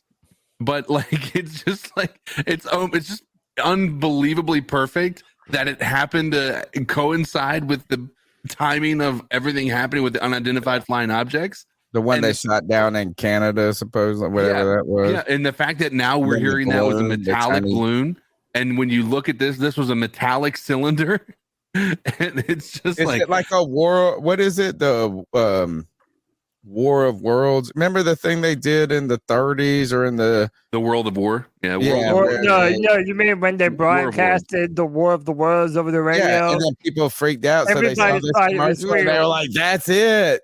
That's it. It's really happening." Yeah, I mean that's basically that's now. To be fair, this is not them actually giving an admission and guilt. It's a giant coincidence. But it's just unbelievable that it happened the way that it did. Because I mean, I'm watching that commercial and I'm like, there is absolutely no way that they just put that on TV. Because there's no way that they created that on the spot and it's just a coincidence. Like it was, no way that it wasn't a coincidence because they wouldn't have had the time to create that. So what do you think it was? Just a play on the whole situation? No, I think it was just a coincidence. I think it was. 100% because they're playing. I think they've had this plan for a while, not the UFO stuff, but like they've had this because they had this show at the Sphere, and so this is just U2 doing what U2 does with regard to their advertising, and they're probably one of the better advertisers out there. But promoting their shit. Yeah, and so it was if you get a chance, just Google U2 Super Bowl ad. Does that make it the most reasonably priced Super Bowl ad in the history of the world then? Because it got ridiculous exposure incidentally, but you just paid regular Super Bowl price, which I know is expensive, but you know what I'm saying? Like, right. You might have hit the nail on the head there. I think any extra publicity is always a good thing. I don't know that this was intentional. So it worked out in their favor. But yeah, so I'm just icing up. I guess I don't really know who I'm icing up. I just thought that was a really super funny situation to find them to be in. And now we can talk about the aliens if you guys want. Dude, can I just say that if you growing up as a kid, if somebody would have told you that in the future that we would be having news stories about fucking UFOs being shot down and the government just openly being like, yeah, we don't know what it is. You would think that would be the biggest news story of like a fucking generation. So is that what they said about the silver thing in Canada? They're openly confirming that they don't know the origins of these crafts. Is that what you believe? Is the question though? Like seriously, do you really believe that? They just don't want to say. I don't believe anything. Do you believe we shot down an alien craft and did get attacked? Like, come on. No, I know that's another thing. Like, if you're gonna tell me that if they have the capacity to get to another world, that are fucking bullshit rockets are shooting them down, dude, it makes no sense. But dude, the whole thing is fucking creepy as hell. And I don't think that China be fucking balloons. I don't think that we have enough conversations about this as a society. It's whatever. There was just something shot down. Like, that's what the fuck is that thing, dude? Because we don't really believe it was alien. Why not? That's even more scary to be honest with you. Because it's more plausible than it's just like China or like some dumb Russian thing, like, or some janky ass. Imagine if the Russians tried to float so the Chinese had the air balloon come over, right? What if like Russia tried to catch up with China, like a little mini space race, arms race? And you look at that Russian shit, it's all janky as fuck. Did you see video of them invading Ukraine? They look like they didn't even know what they were doing. Right. So it's probably Chinese, dude. How about this? It opens up the possibility though. Okay, maybe these might be fake, but all the ones that just disappear, that straight up just zap out of existence. Which ones? Oh, there's a bunch. Dude, you haven't even looked into this. I don't want to talk to you about this. This is like something that's really happening, Tony, and you need to do your homework. No, you need to do your homework, dude. Aliens are among us. Even, they may not be the ones that were shot down, but do they have an aliens fans podcast like we got one of the Panthers? Hey, Tony, I'm telling you, man, seriously, do some research. There's hardcore evidence and like some really crazy stuff. Look, I believe aliens are among us. I believe that we actually have alien tech and we've been in contact with aliens, but I do not believe. I'm hanging out with you, motherfuckers. Was alien tech. I mean, come on now. Seriously. And they have like Cody says, do you really think if they can travel from world to world that our missiles are going to take them out? Three times. Yeah. Yeah, exactly. 3 times in and the not span be attacked of after that. Yeah. Hey, we defeated Predator. We defeated the Predator. Why can't we defeat this? Predator didn't even defeat the box office. Oh, stop. Predator was awesome. His first I do. Let me put it like this. My friend told me one time, because he said, do you believe in ghosts? Like we were having one of these conversations. He said, do you believe in ghosts? And I was like, man, no, like I don't have any evidence to believe in ghosts. Right? Is like if they really were of existence, I would have encountered one or something. He goes, have you ever been to China? And I was like, oh shit, I can't believe in China anymore now. Stupid, dude. Dude, hey, if there is an alien attack, we just need to call Will Smith, like White Chocolate Espresso says. I just watched Bad Boys going off of YouTube. I mean, dude, Independence Day. Welcome to Earth. Bah, just punch an alien right in his fucking face, dude. I'm calling Jeff Goldblum. He's the one who really took it down. Yeah, but no, that wasn't Jeff Goldblum. That's Jurassic Park. No, he did. Yeah, he's in there. No, Goldblum. It was, isn't it the dude that was the brother in Vacation? He flew the plane in. Remember? He did, he's in there. He was in that movie. Guy drive it. Yeah, he's in ID4, but he's not. You're talking about Quaid, the Quaid father, but he's Randy Quaid. Yeah, Goldblum was the one that uploaded the virus. Right. Oh, it was a virus that took him down. Yeah. I thought it was that guy that just. God of Blackness with the $10 as the mayor of Chicago gives me alien from MIB vibes. Yeah. Like the aliens that are in the human they're in the human costumes. That's awesome. Dude, that is fucking hilarious, man. All right. Thank you, God of Blackness, the C3 Panthers podcast brought to you by CarolinaCatChronicles.com. We might make the Alien Fans podcast, but before we do that, we'll probably just jump over to Greg's podcast and hang out with them on Friday nights. So they'll probably tell Cody will get up there and say, "Oh, The Last of Us is the greatest show in the history of the fucking world." Better than anything Netflix has done lately. I can say that. Hey, seriously, check us out. Geeks Chasing Squirrels Across the Multiverse, 9 p.m. Eastern Standard Time on YouTube. We may start a little late this weekend because we're doing Last of Us. We're doing the Flash trailer. We're doing the season 3 premiere of Picard, Bad Batch, and we're all getting to see Quantumania before Friday. So we're going to review Quantumania, the new Ant-Man movie, on Friday. So it's going to be a big show this Friday. Oh, God. That's like a super Happy show. Valentine's Day. Look at this. Valentine's Day. Happy Valentine's Day. I know, right? You know what? Cody Lack. Yeah. I tell you this, fuck that. You know what? I say Wednesday's better than The Last of Us. It's a different type of movie. Great, it was all right. It was good. Hey, by the way, this is the mayor of Chicago. And he's right. God. Definitely looks like an alien, dude. You're right. Oh, Well, have you ever seen? Remember Coneheads? Like they're like living in the world, you know. So it's like so close to being an alien, but like you can't like. There it is. Bro, she has a 5 head. Whoa, man. Damn. All right. Sorry, Miss whatever your name is. Hope you're not really an alien. Don't kill us, you know. All right. Tell them how to get after you, brother. Yeah, dude, find me on Twitter at Cody Lack, CODYLAC.